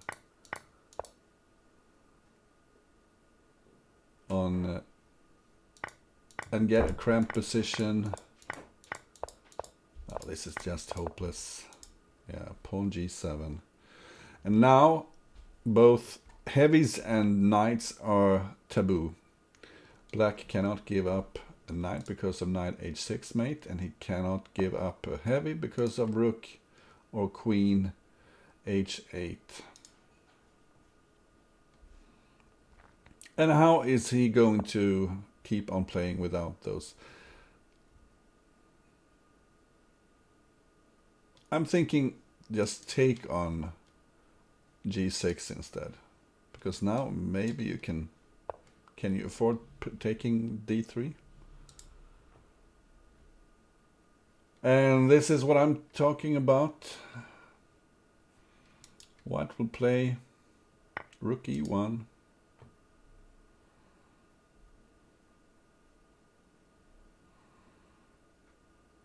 Maybe bishop e3 first. h3. Bishop h3.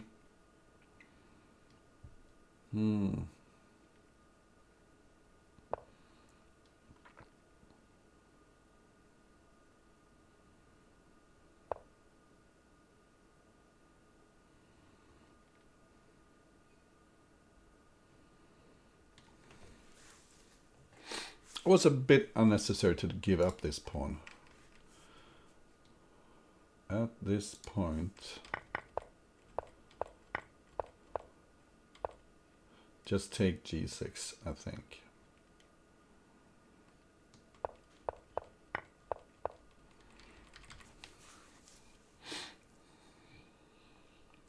So let's see how black will play this game without giving up rook, heavies or knights.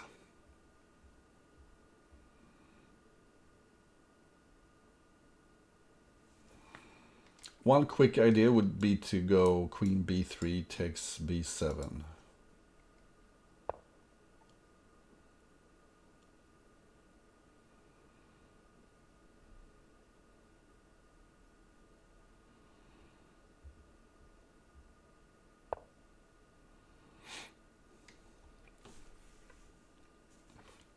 And now surely bishop h3, attacking and defending at the same time.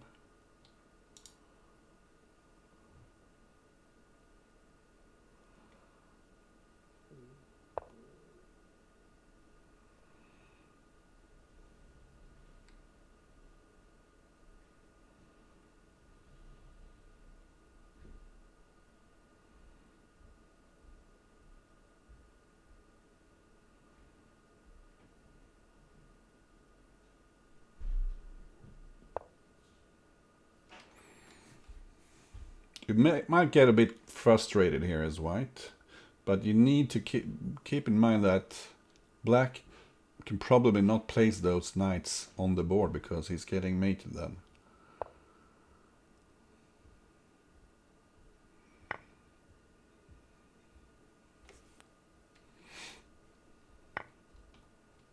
And now maybe I was thinking bishop at d5. But this seems natural. You're threatening bishop at c6.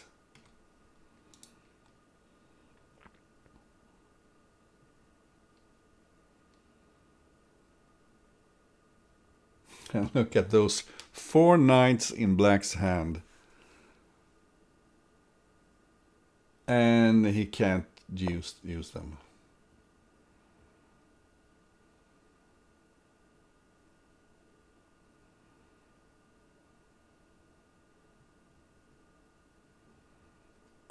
And maybe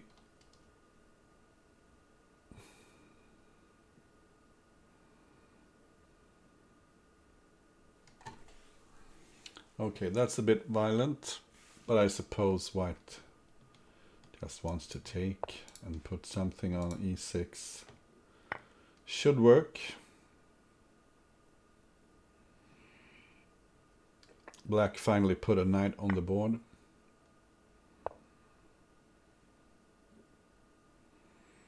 And actually another way of doing this would be pawn e7. Because if the knight moves, you had bishop e6.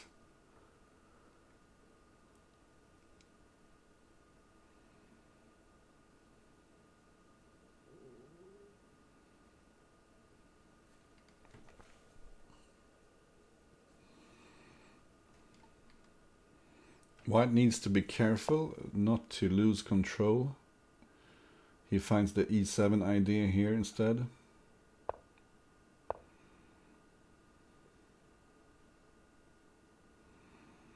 And maybe black needs to play, I don't know, h6. But it seems very dubious after simply bishop takes h6. With the g6 bishop hanging. But now he mixed up the move order, I think.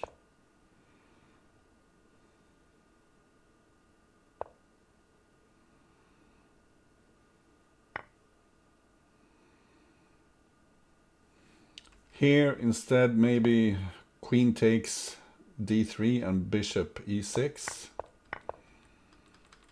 But white picks up material, decisive material, threatening queen f8.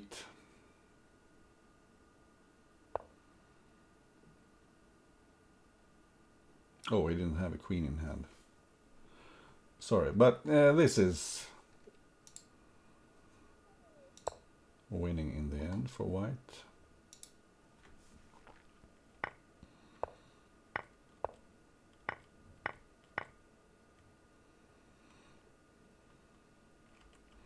Why didn't he get... okay, yeah, he sacrificed the rook there on e7. Quickest was pawn h6, but this wins as well. What about my idea here after...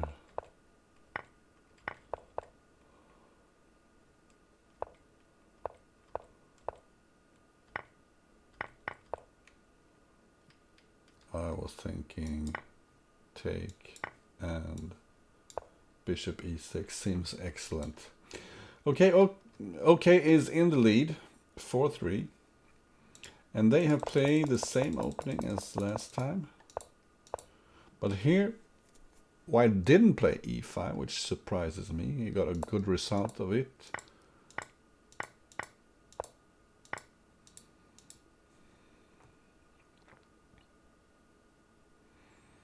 Although this seems horrible for black again.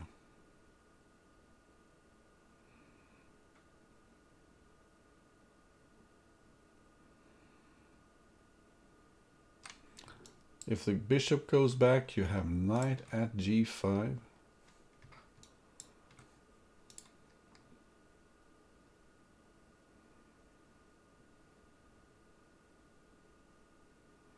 So maybe you need to go queen a1 just to lock a piece to b1, but this knight can go to b1.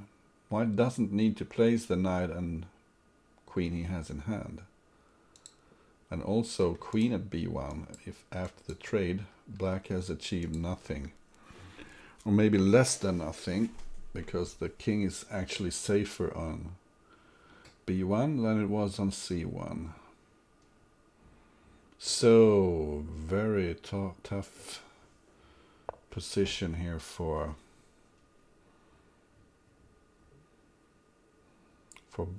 black. And why not just take on f6?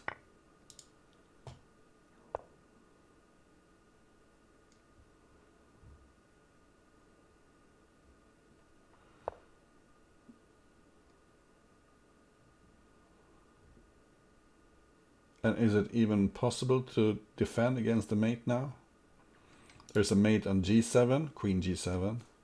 But there is also knight at g5 followed by queen h7, so I think this is over.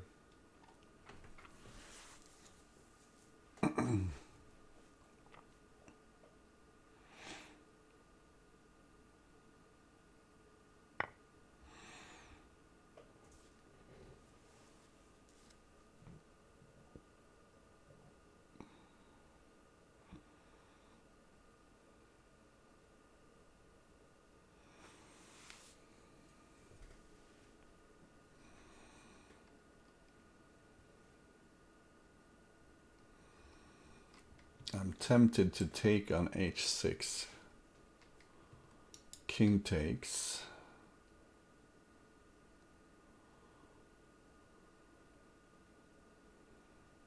Maybe pawn g5, or do you play h4 first?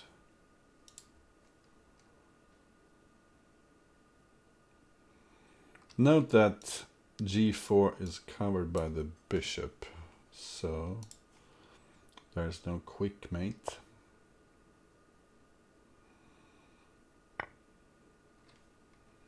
And now I was thinking h4.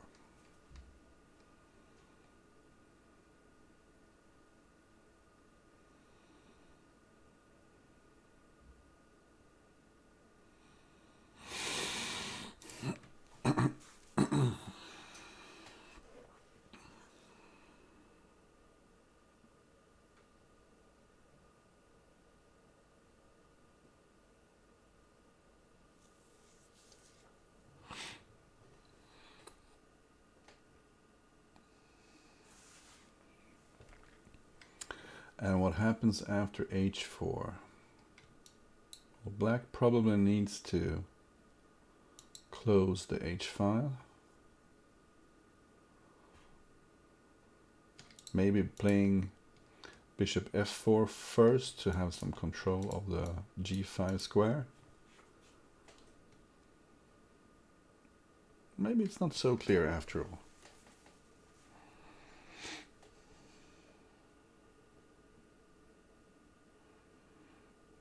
Just seems like white has missed something here.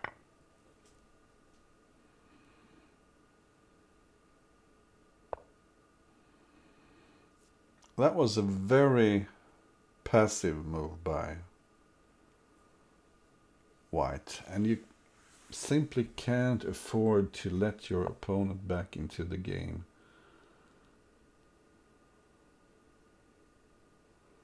So maybe bishop f4, then pawn e3.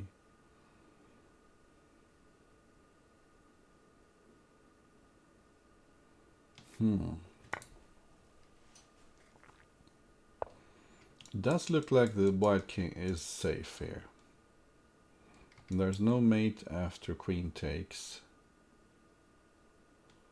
King takes, and then it runs down to f1.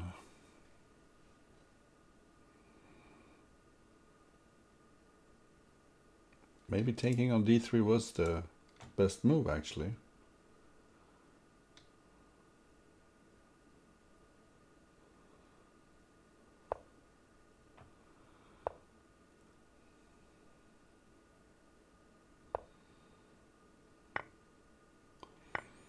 White desperately trying to close the h file, and actually he succeeded, but at a certain cost. White threatening queen h7.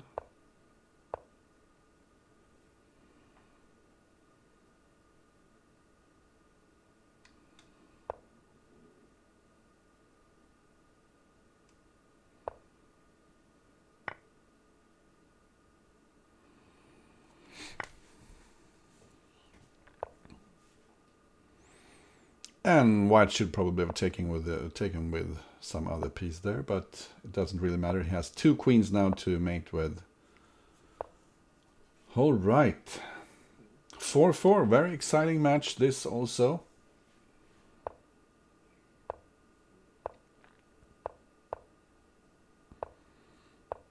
And both players are struggling as black.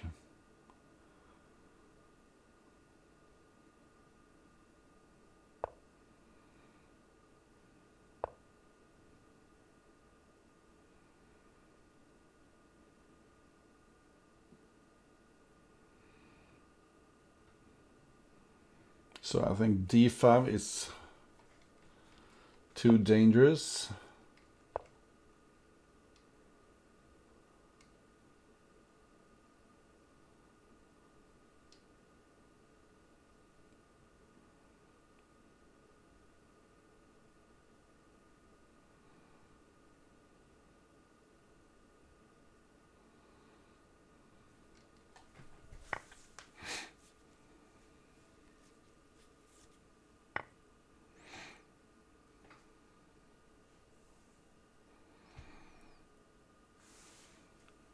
White should probably be aggressive here in the centers, playing c4 while he has the chance.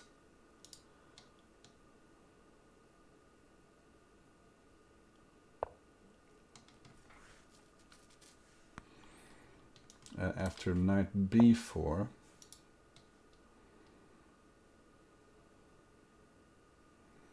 the question is,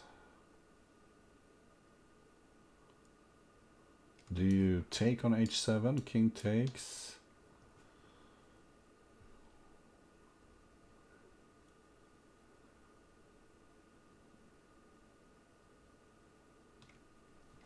Maybe a3. A lot of pawns in a strong center, and the initiative at the price, at the cost of a piece for a pawn.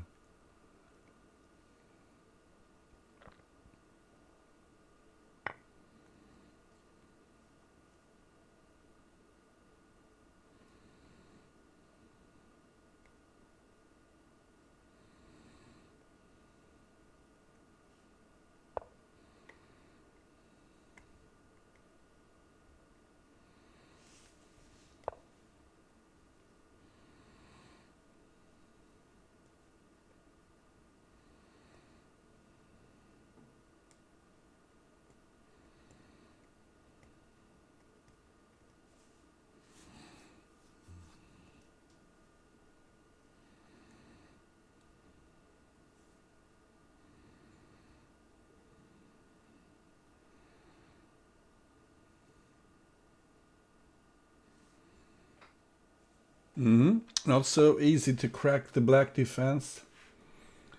White keeps pushing forward. But now maybe pawn takes.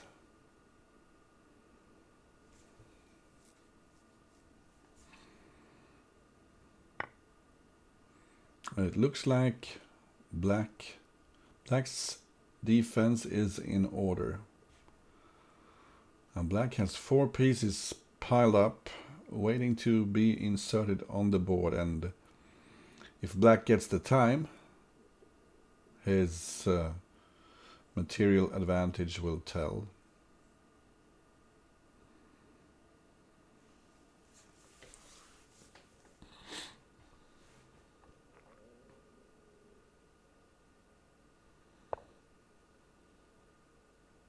Oh, white is super aggressive here.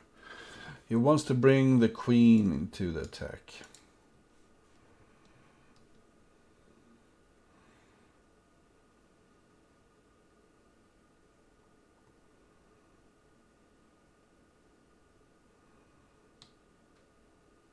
So what if you take on g5? Queen h5, something on h7. Probably something. White can take on f7 as well. But maybe it's not the end of the world.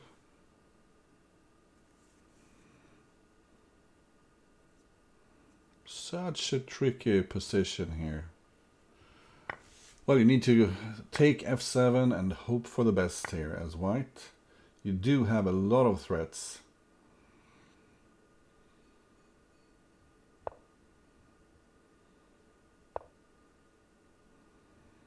Not clear what the check on E2 was doing.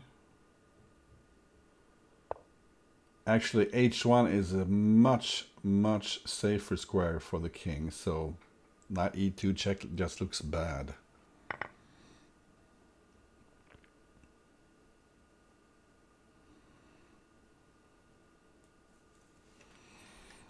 B4 is hanging, so maybe rook G8 and queen takes B4.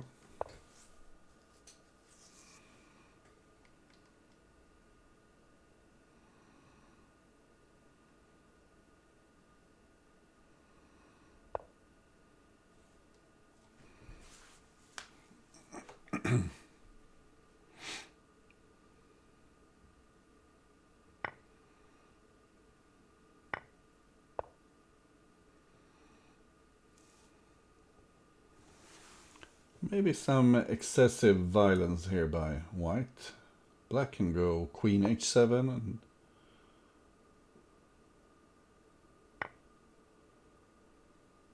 trade a rook and trade a queen.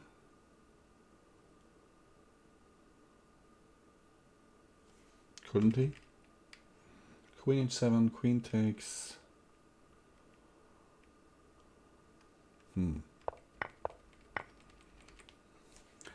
I don't really understand this position anymore. Black gave up G4 voluntarily, and now it seems like white is simply winning.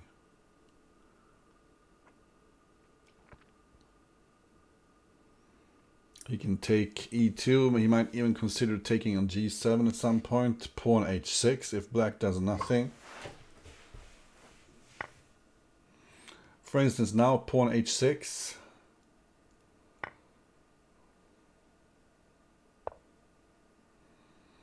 Now you can just take on G7, of course. Do you really want a knight there? I would have loved to have a queen there, blocking. This is just an adventure, isn't it?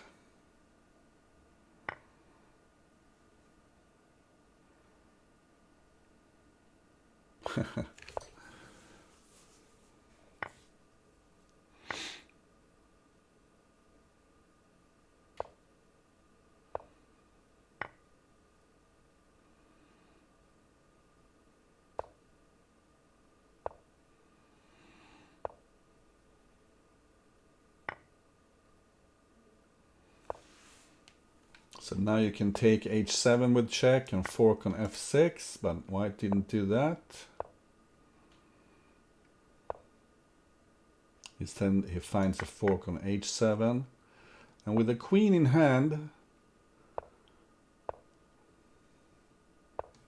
pawn here, promote queen F7 mate.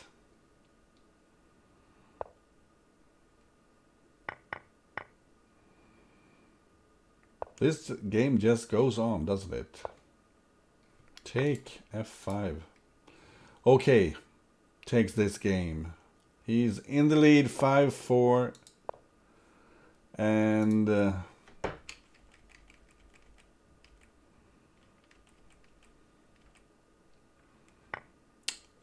computer really likes this attack. But pawn at H6 is apparently the way to continue the attack.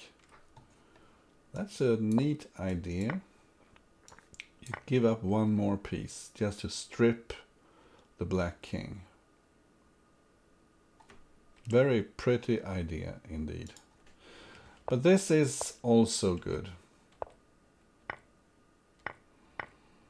And knight e5 was a beauty, allowing the queen to enter the attack. Pawn h6 is a quick way to finish this.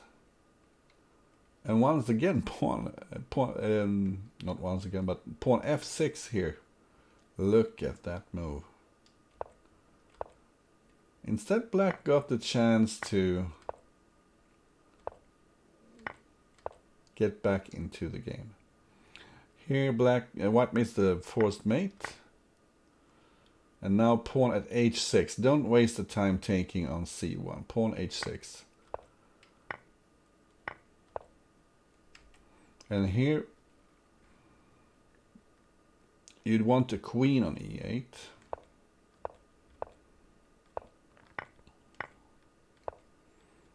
And was white in any danger at some point here?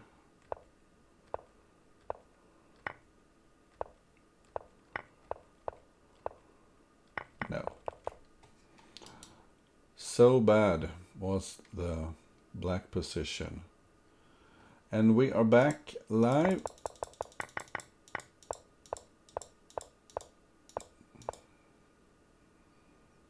And this is the problem for white. He has dropped his knight on e3. The queen is quite active here, controlling the fourth rank. And this doesn't seem like the best spot for the knight.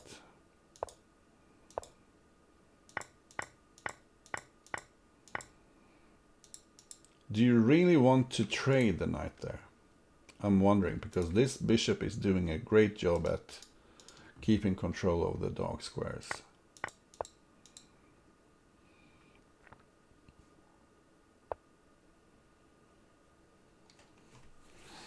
We are back live.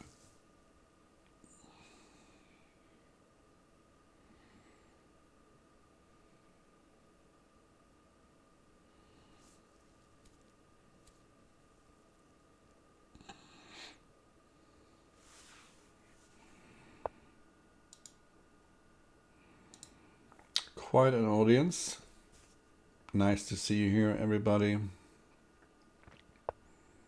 Don't forget to subscribe. Maybe I'll be able to buy a hot dog someday.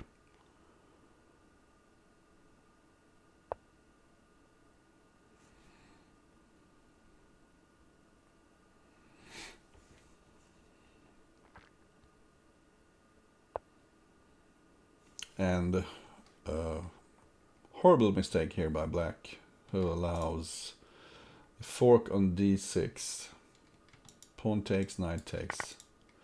I wonder why my sound from the board is gone. But never mind. And here the black position is just falling apart because this knight is hanging, and this knight is hanging.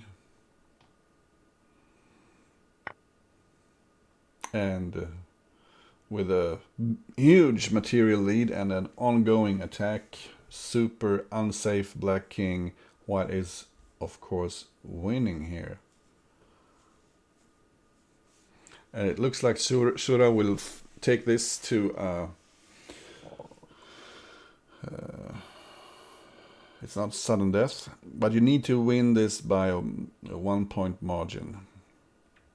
So they will keep on playing 2 games at a time.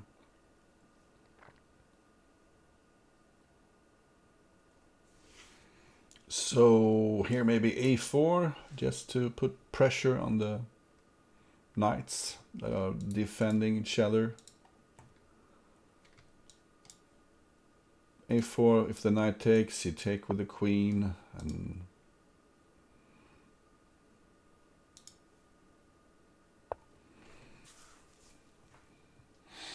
I still like a4.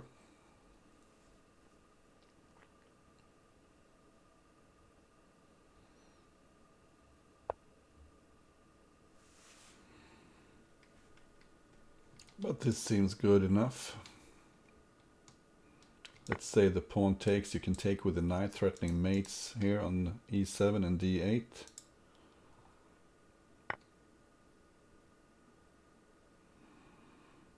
Also threatening a ton of trades.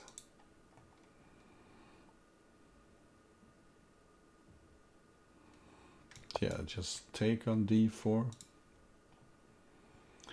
Well, white can do whatever he likes.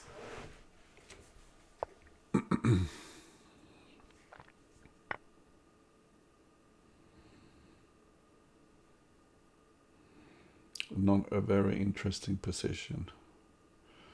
And black agrees. It's 5-5, guys. So the first one to take 1.5 or more out of 2 is through to the next round.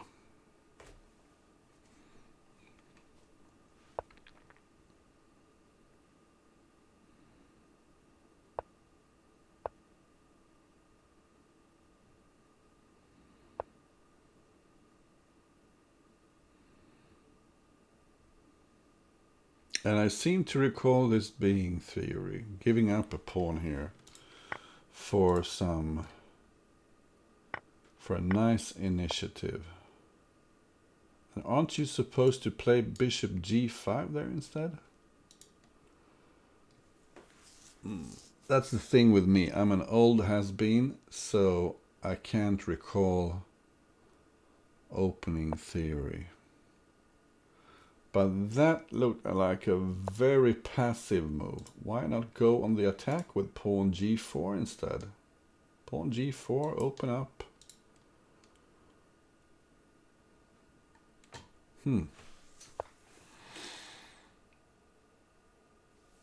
This is not going well for black.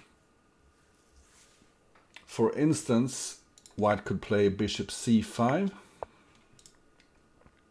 Well, he could still play bishop c5. It's probably still strong, but it would have been so much stronger with that. Look at that silly knight on e7.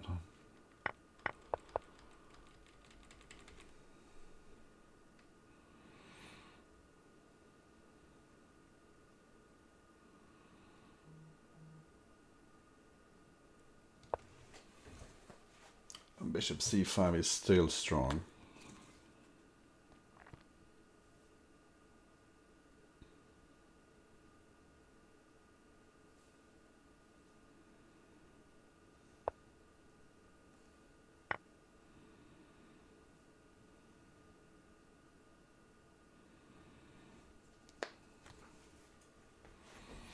So c3 is hanging. White is ready to put a pawn on e7, and why not play like this? Bishop b5 check, bishop d7, take on a4, bishop takes a4, and then use the knight for f6.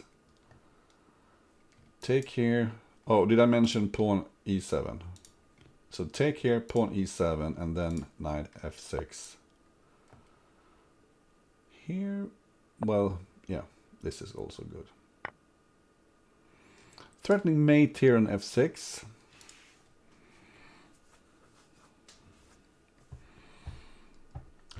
Dum-de-dum. Horrible, horrible black position.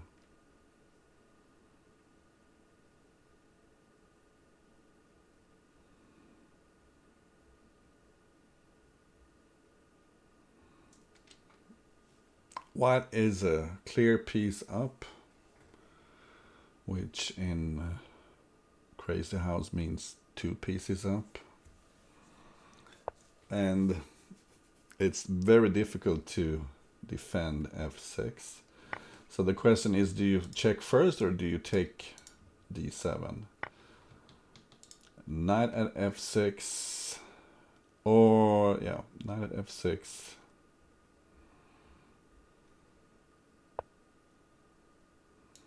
Well, you could go bishop b5 also. That would have been even stronger.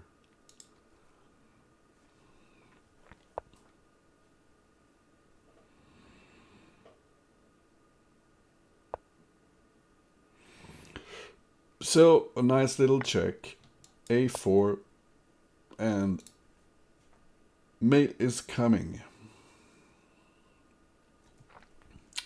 Okay takes the lead with 6-5.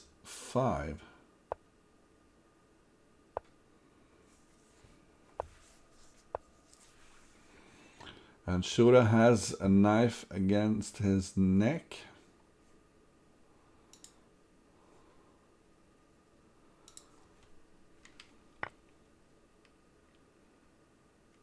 What's the best move here? Queen e1 is the best move, apparently. And pawn b4 is just a horrible move. You need to be active here. Pawn e4, yeah.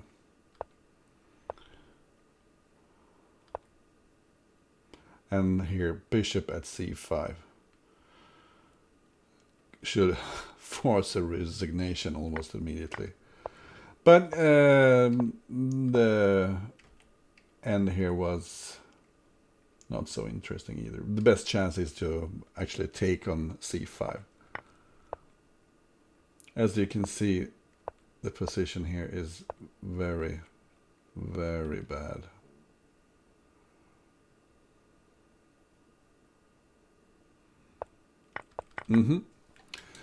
Let's get back.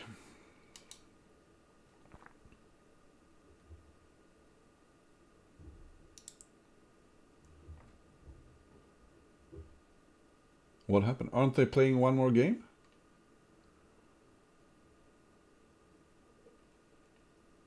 Wasn't it 6-5?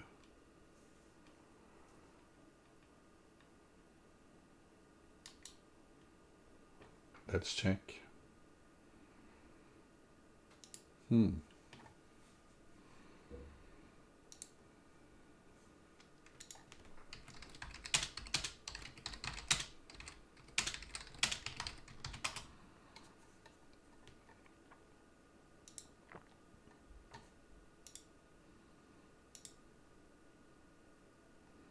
Yeah, they are. So, Szura needs to win this game or he is out of the Crazy House World Championship.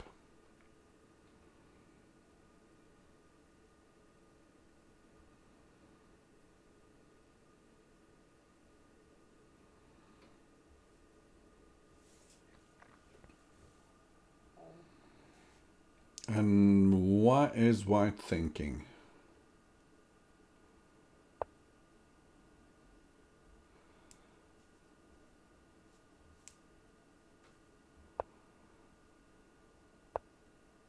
Aha, there was probably something wrong for Szura. So, okay, very generously gave him 30 seconds, I think. But what is this? Why don't you just take on f5? I don't understand it. Take on f5.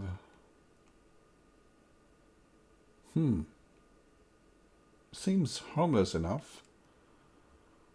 But maybe it's some theoretical line that I'm not aware of.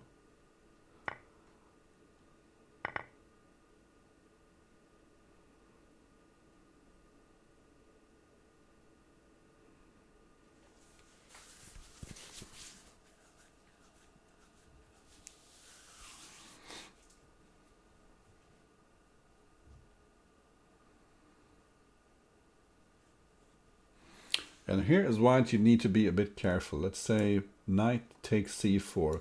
Knight f4 threatens g2, and also black wants to play pawn at e2.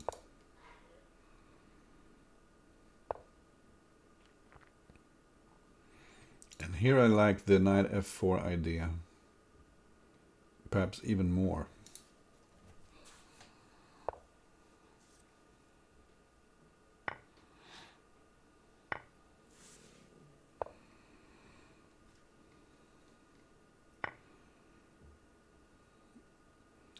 I think maybe black should have avoided taking on f7 here, because this gives white a very nice attack. He can spend a tempo on playing d4 maybe.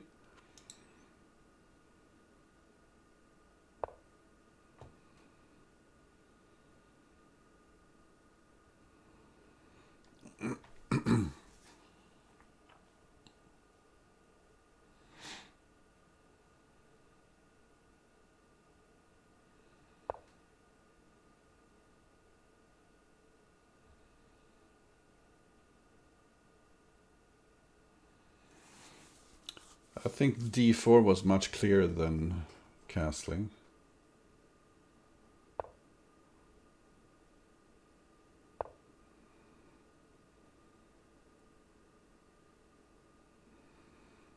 Okay is trying to mend his position as well as it can.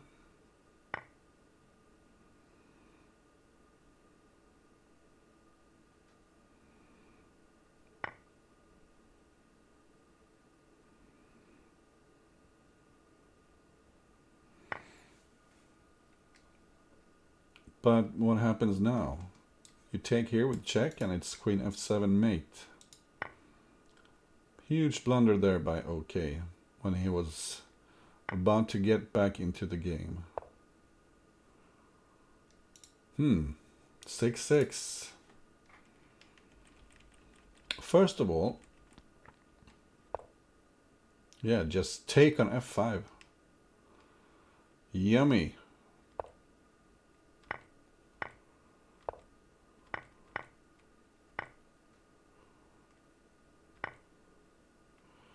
And I was thinking knight f4, but bishop h5, nice dual purpose move. How is this? Looks good as well.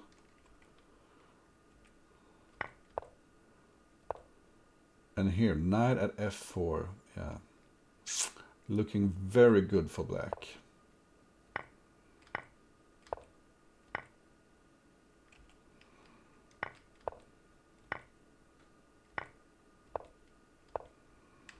d4 was clearly the best move here.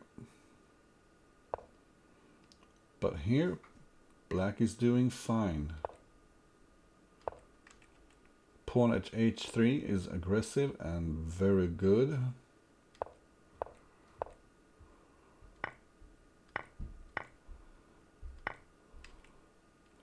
And move like bishop f6 with a nice defensive setup. Gives black a clear advantage, but instead he blundered and got mated. What happened in the opening here? Same opening. White goes for an early h4.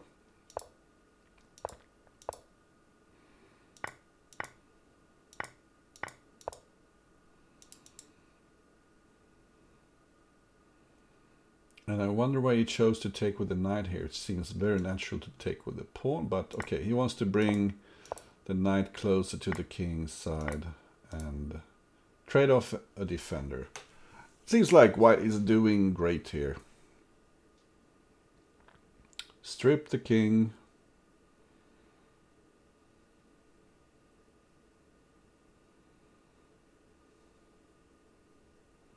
Strip the king and deliver mate.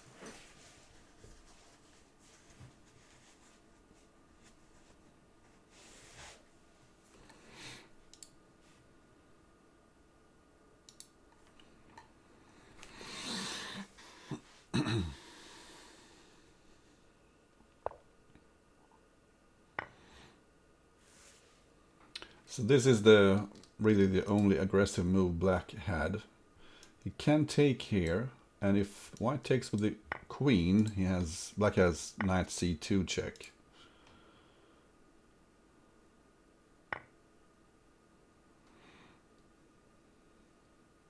But maybe white can take here anyway. This is a very safe way to play this. You can take with the rook when you have knight at f6.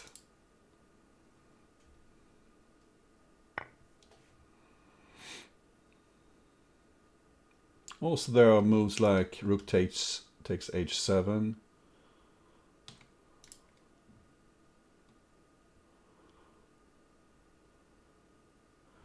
And this is a self-playing piano.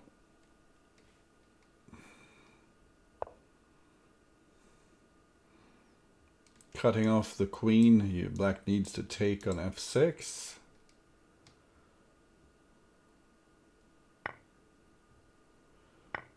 And taking on g2 won't give black much relief, because where is the knight going after king f1?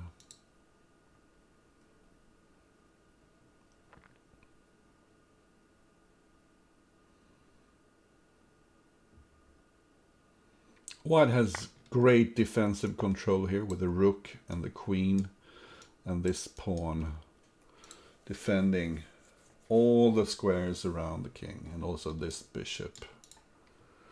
So white can probably just pick up the knight.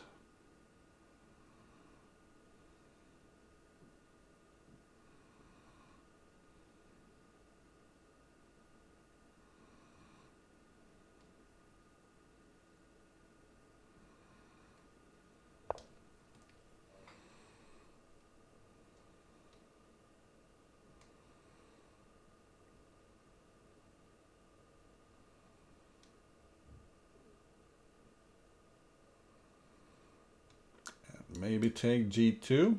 Let's not waste any time.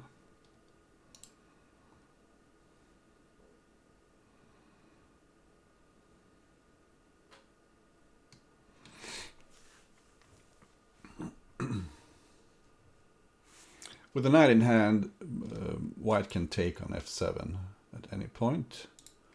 So king takes g2 seems to be the quickest way to finish the game.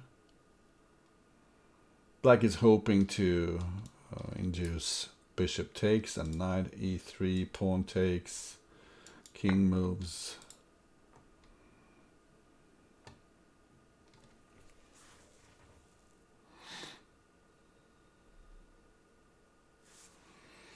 And if the king takes, you have knight, rook takes f7, and let's say bishop here, queen at h6.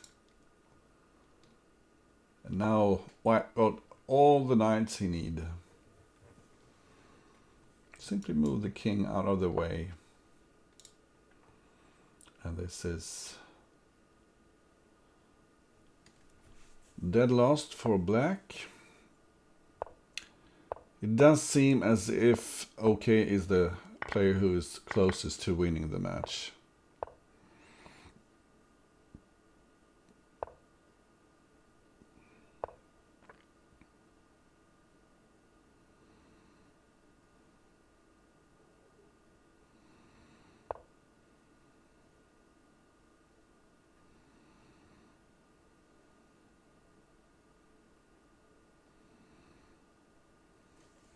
So what do you do here as black?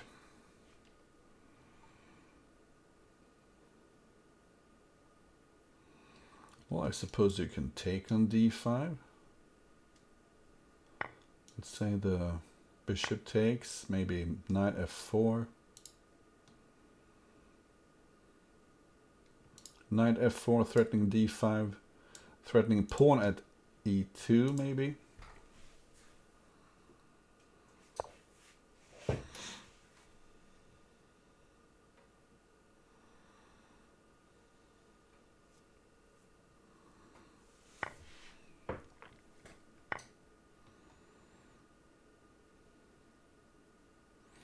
And this queen might find refuge on the other side of the board. h5 looks safe.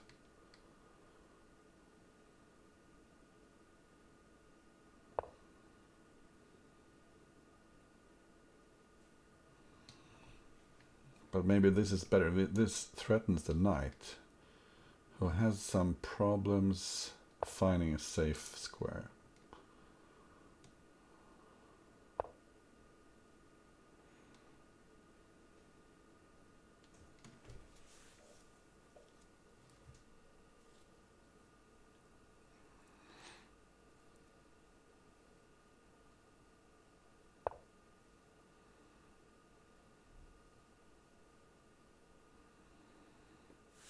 And maybe black wants to trade queens here. Yeah, queen e6.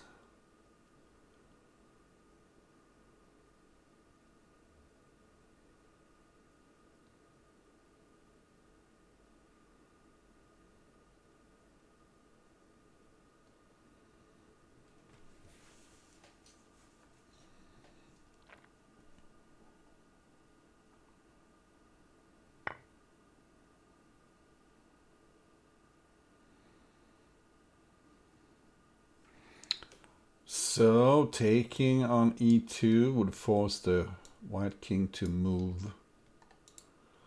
But also taking on g2 first makes a lot of sense. Because if the rook moves now, you'd probably take e2 and play pawn or bishop g4.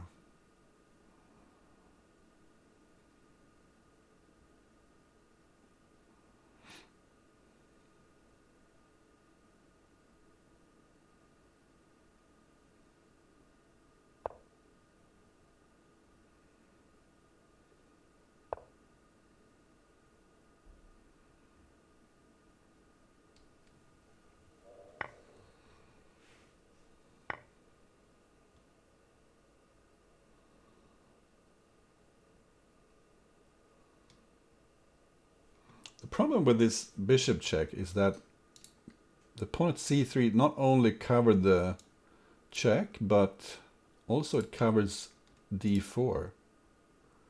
I would have liked to play something here and then check with my knight on d4, but that's not just, it's not possible anymore.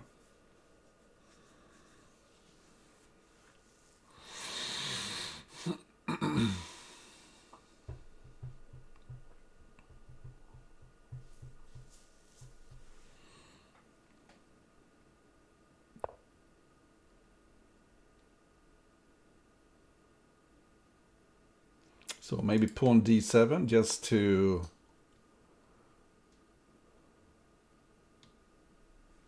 lure the bishop back.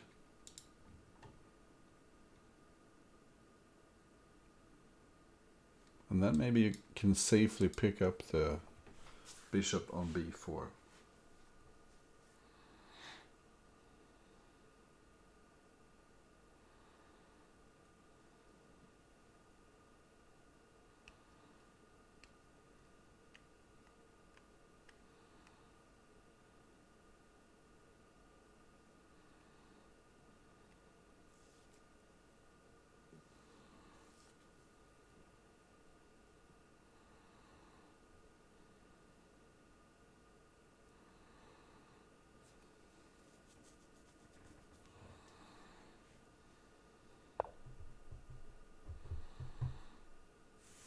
So this looks dangerous. Could take here with check, but king takes f3 is check. Yeah, the match is going on. We're into the tiebreak. Okey is up 7-6, but if Szura wins here, the match will keep on going.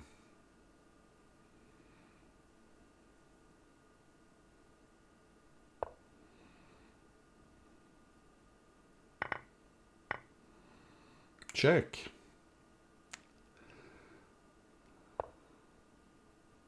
And now obviously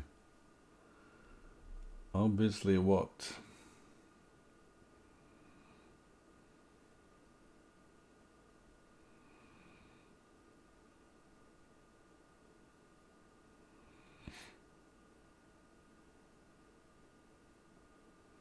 Can you get super violent here with something like knight d6, and if the pawn takes, take with a rook on e7?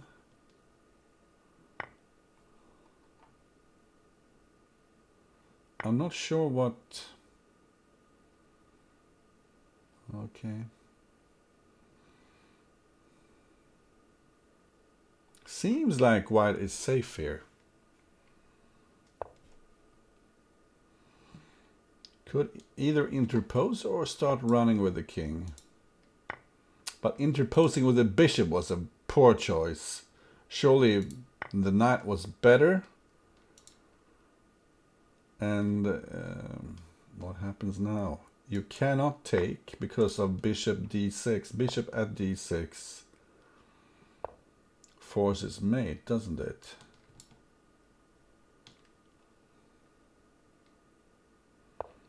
Yeah, pawn here, knight c5 check. And checkmate next move. Okay, 7-7.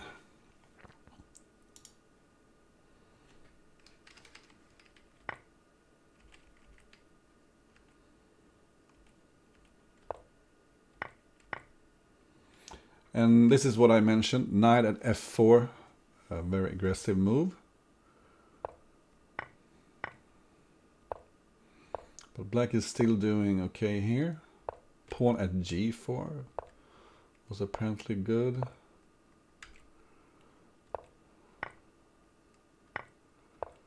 So, black is fine, but don't check on b4.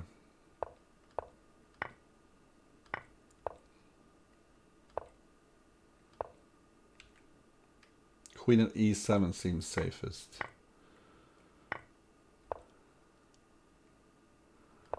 Oh, this is wild. The best move here was pawn at g2 and interposed with the knight. They're trading mistakes here. Here black he missed bishop h3, and now it's just over. Okay. What happened in the opening here? It's 7-7 and black doesn't castle, and I think it's a good idea. Don't castle here. Why would you castle? Maybe take on e4 and then play bishop e4. Take it on d3 and play bishop e4. But this is a nice tactical trick. Okay. So black has tricked white in the opening here.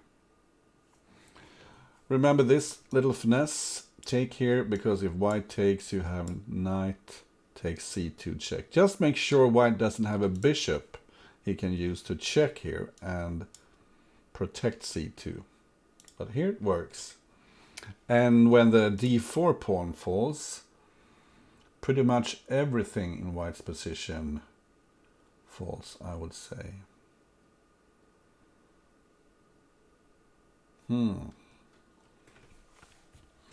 Yeah, I thought okei was winning, but now I'm not so sure, because he is in some serious problems here.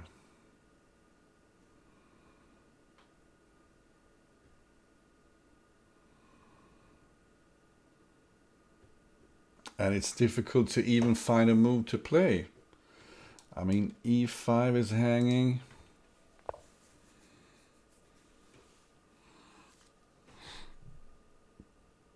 So white is gambling here. Black can take. And either you take with the rook. Knight takes and the king maybe goes this way just to randomize things, or do you take with the king? So maybe it's better to calmly place a pawn on the board here. Doesn't look okay at all.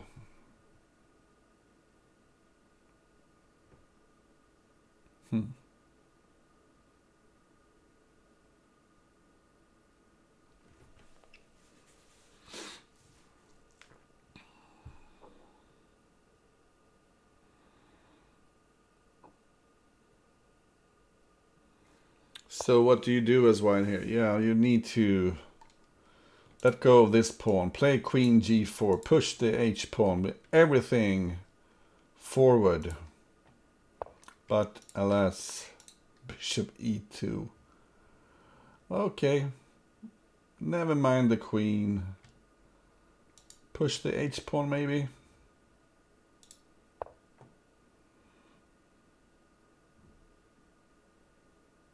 Yeah, this is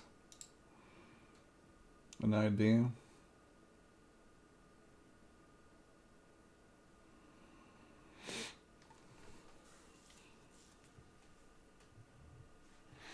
White needs to pretend he has some sort of counter chances here.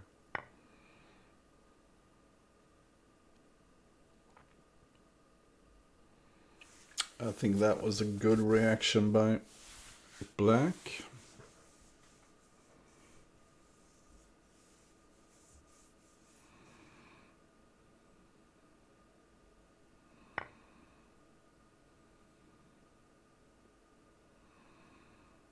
Okay, it's down to his last 5 seconds.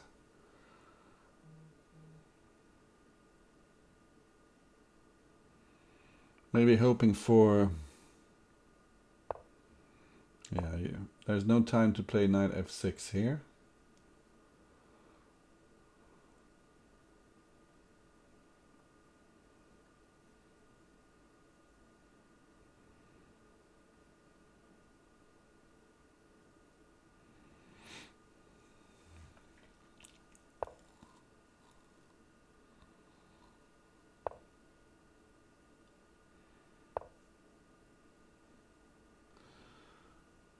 Oh, and why didn't black play bishop d7 there?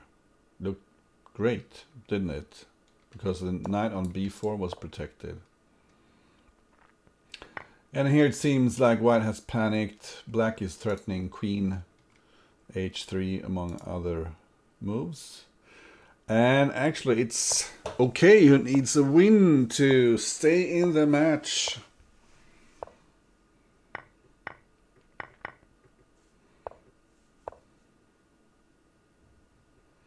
And remember, he was doing quite well.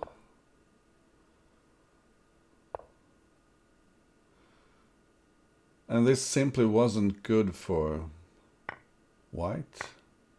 Knight f4. Black played pawn f4 and got an excellent position. But knight f4 seemed even better.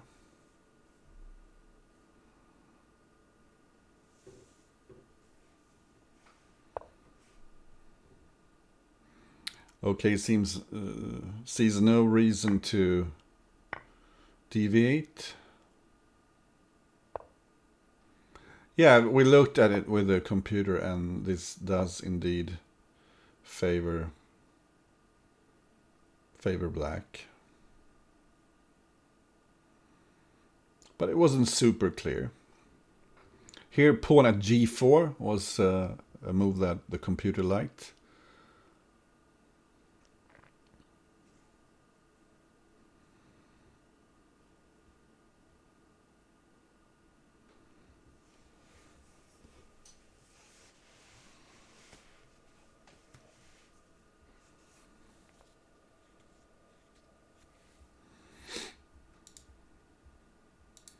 And I'm really happy to see that so many of you are watching. This is actually a repetition of the previous game. Okay, he's trying to figure out, was there anything I did wrong? Because he must sense that he had a very good position. And knight h3 looks a lot better than the bishop b4 he played.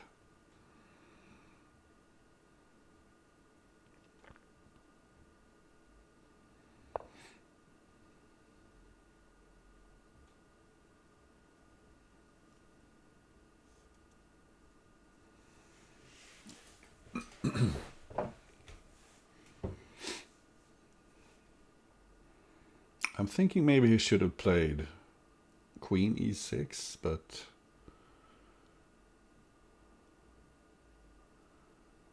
who knows?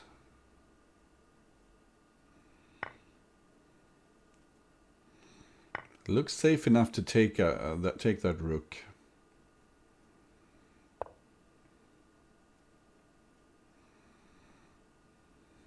And d7. King d7 maybe, and pick up the bishop.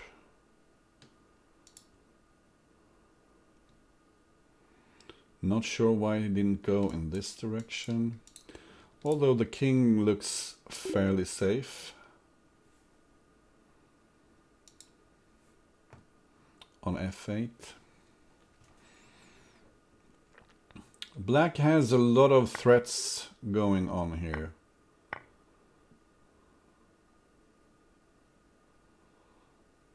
And he only has diags in hand, so you can just take with the rook and look happy because the king hides on e8, doesn't it?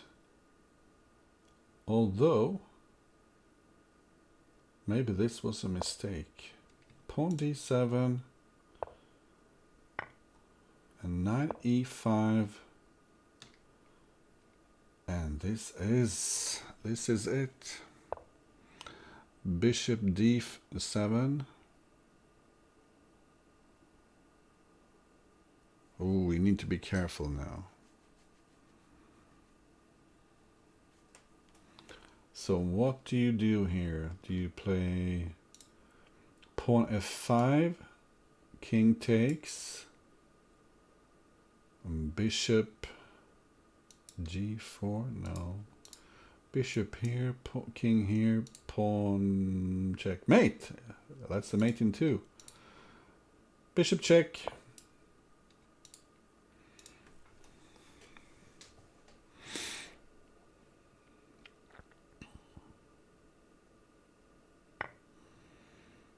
And if okei wins this game, he is officially the Houdini of Crazy House, but I don't think he will get that title.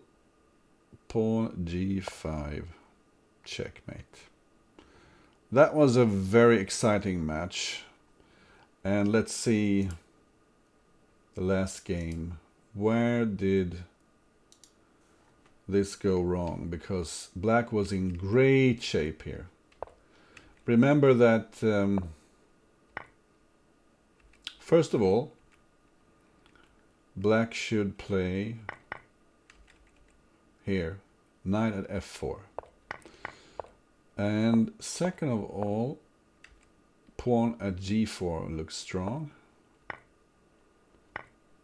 And here, okei deviated with knight at h3, which is an excellent move. Bishop e7 isn't the strongest move. You should interpose with the bishop, apparently. Yeah, put one more piece on the board. And here, white could start getting violent with knight to d6. Yeah, forcing either black to give up the queen or to open c7 for a check.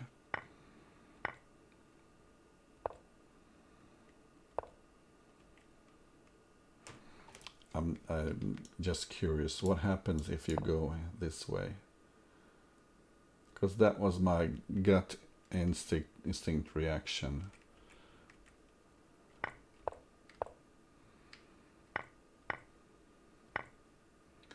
And here you need to be precise. Don't take on c8. You need to go. Oh, apparently it's still okay. But king d7 is much simpler. King e6. Okay, so king e6. And what is the difference here? Well, the difference is that when you played king e8, white could use a pawn for d7. And if you go in this direction, you need to use a bishop to get the same effect. And then there simply is no mate anymore. The pawns are not enough to mate with.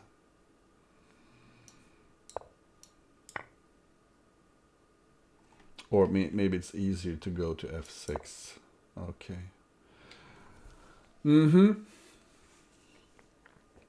Yeah, that was being streamed, and we were so excited. A lot of exciting games. Thank you so much. Thanks for watching, guys. There are 2 more matches taking place in a couple of hours, and maybe I get a feeling and I will stream those as well. Try to do a dual stream or whatever. Let's see if there is someone we can... there are 2 raid here. Let's see. No one that I am following is online. Let me just show you how much money I'm making. Wow, a whopping $2. I'll go and buy a hot dog after this. Thank you for watching, and see you again soon, and maybe very soon. Take care and